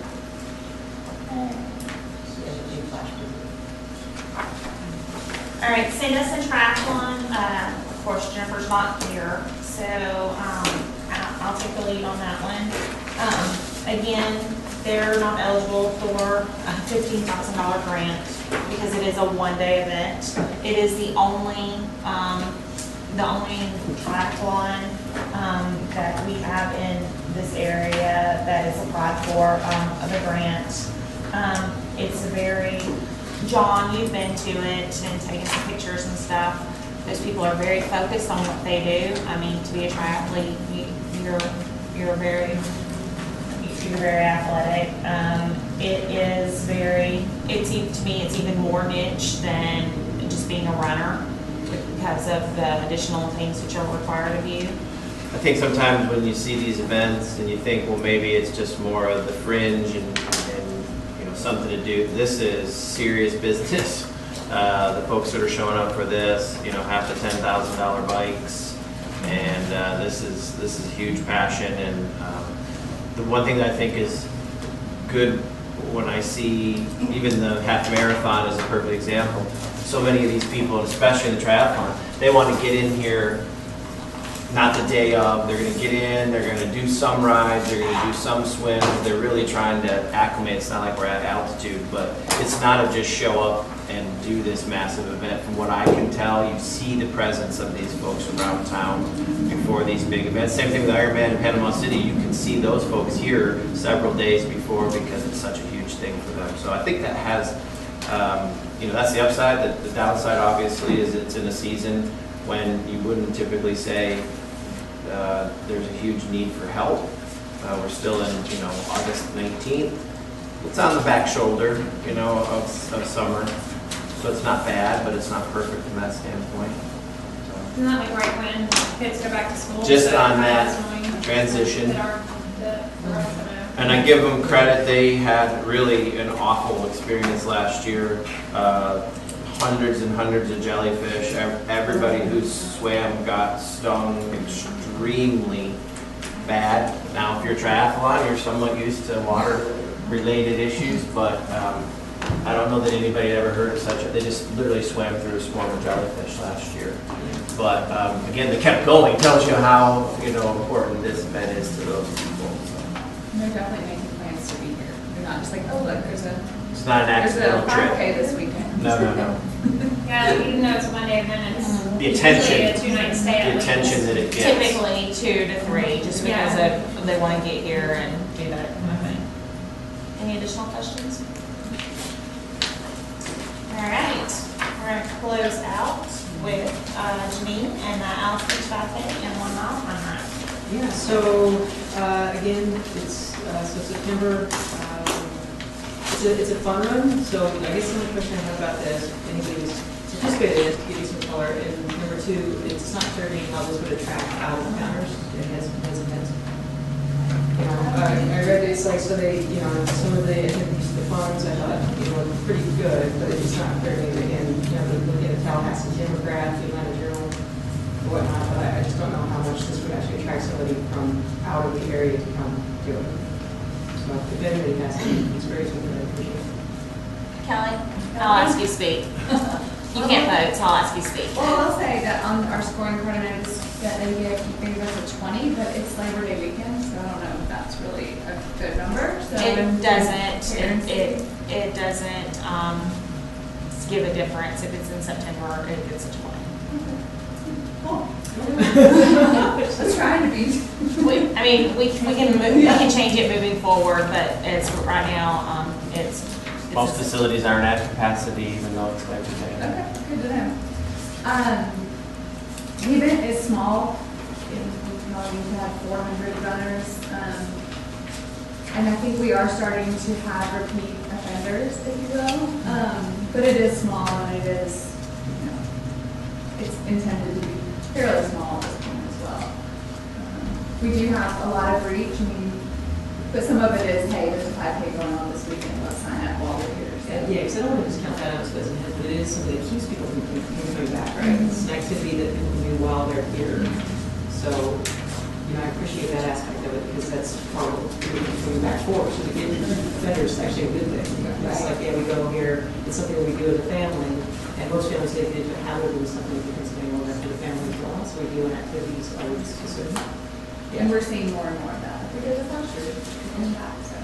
And our definition as far as out of market, Bay, Okaloosa, and Walton are in market, and that's where we don't reimburse. But Tallahassee, for some of these things, is a sweet spot, and they do oftentimes rank in our top 10 producers. So we don't spend an enormous amount of effort because there's just not a deep market there. There's a much deeper market in the outskirts of Nashville with Brentwood and Franklin, but that kind of effort is absolutely 100% good with us by our definition. And just as an ancillary note, when we gave away tickets to this, we had on Facebook, we had over 200 people trying to get the tickets to this one. So I think a 5K is one of those, I'm not a runner, but I can go do it. I mean, I've done one, and believe me, Kelly does not run. So I think a 5K is one of those things that you're like, oh, I could do that. I could do that with my family. I can get my kid to do it.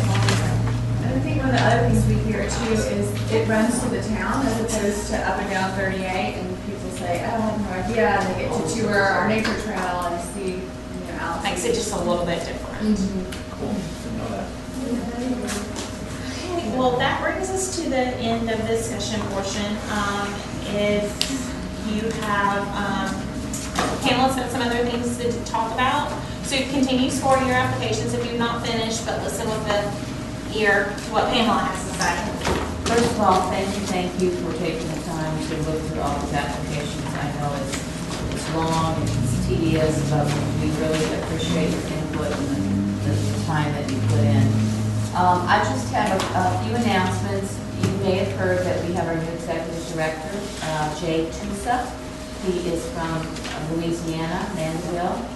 He started last week, so this is his second week, and his calendar is overflowing. Otherwise, he would have been here today to meet you all.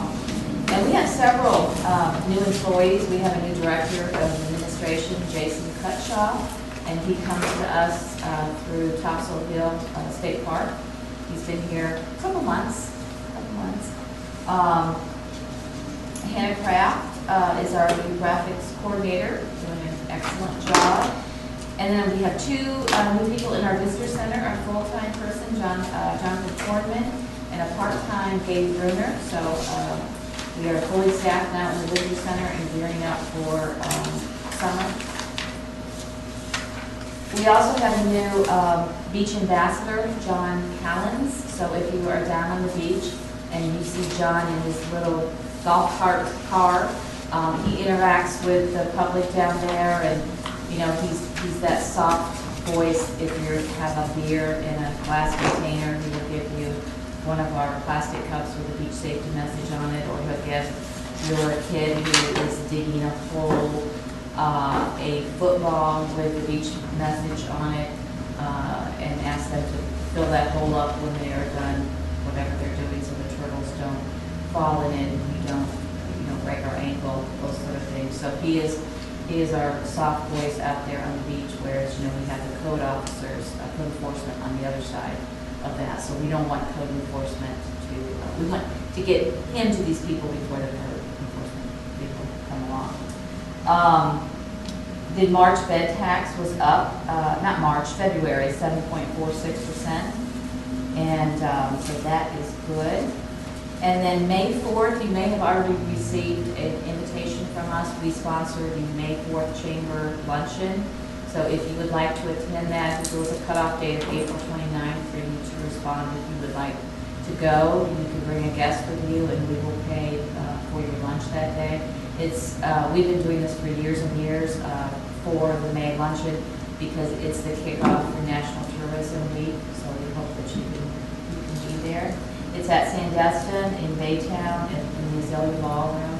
11:30 to 12 is networking, and then 12 to 1 is the program. We'll also introduce Jay at that time, and then John will do a presentation on the tourism economics in Walton County.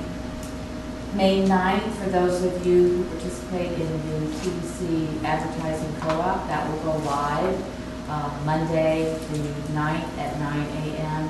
through Friday, so just be on the lookout for that. We'll also warn you in the connection so that you have a heads up. And then on May 12th, right in this room, we'll do a meet and greet so that the public and bed tax collectors and anyone else that wants to come and meet Mr. Tusa, that will be from 2:30 to 4:30. We'll have refreshments, and it's just very, casual. Come when you can during that 2-hour period. And so, tell your folks at your place. It'll be in the connection, will be in the newspaper. Over on the table on your way out, there's collateral if you need some. There's also the invitation to the May 4th Chamber Luncheon with more information there. So, thank you again for coming today and participating in this. The next meeting will be August 11th, and that's when we will look at the Artist of the Year. It's always exciting to see what the artists submit. So, thank you. Do we have any comments from the committee? I just want to say, leave your books behind unless you're just got to have it because you need a paperweight at your office. But if you'll leave your book here, then I can repurpose it for next year. We'll take care of that. If you have any personal information you want to take out of it, that's fine. And then make sure, I know there's not really a place for a signature on there, but just if you'll sign the top somewhere on your score sheet, I'd appreciate that. And you can, I'll come by and get those so I can make sure I have everyone's. Any comments from the public? Are you considered public? Our public.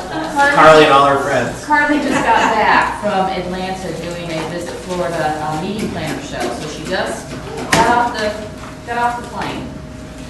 Welcome back.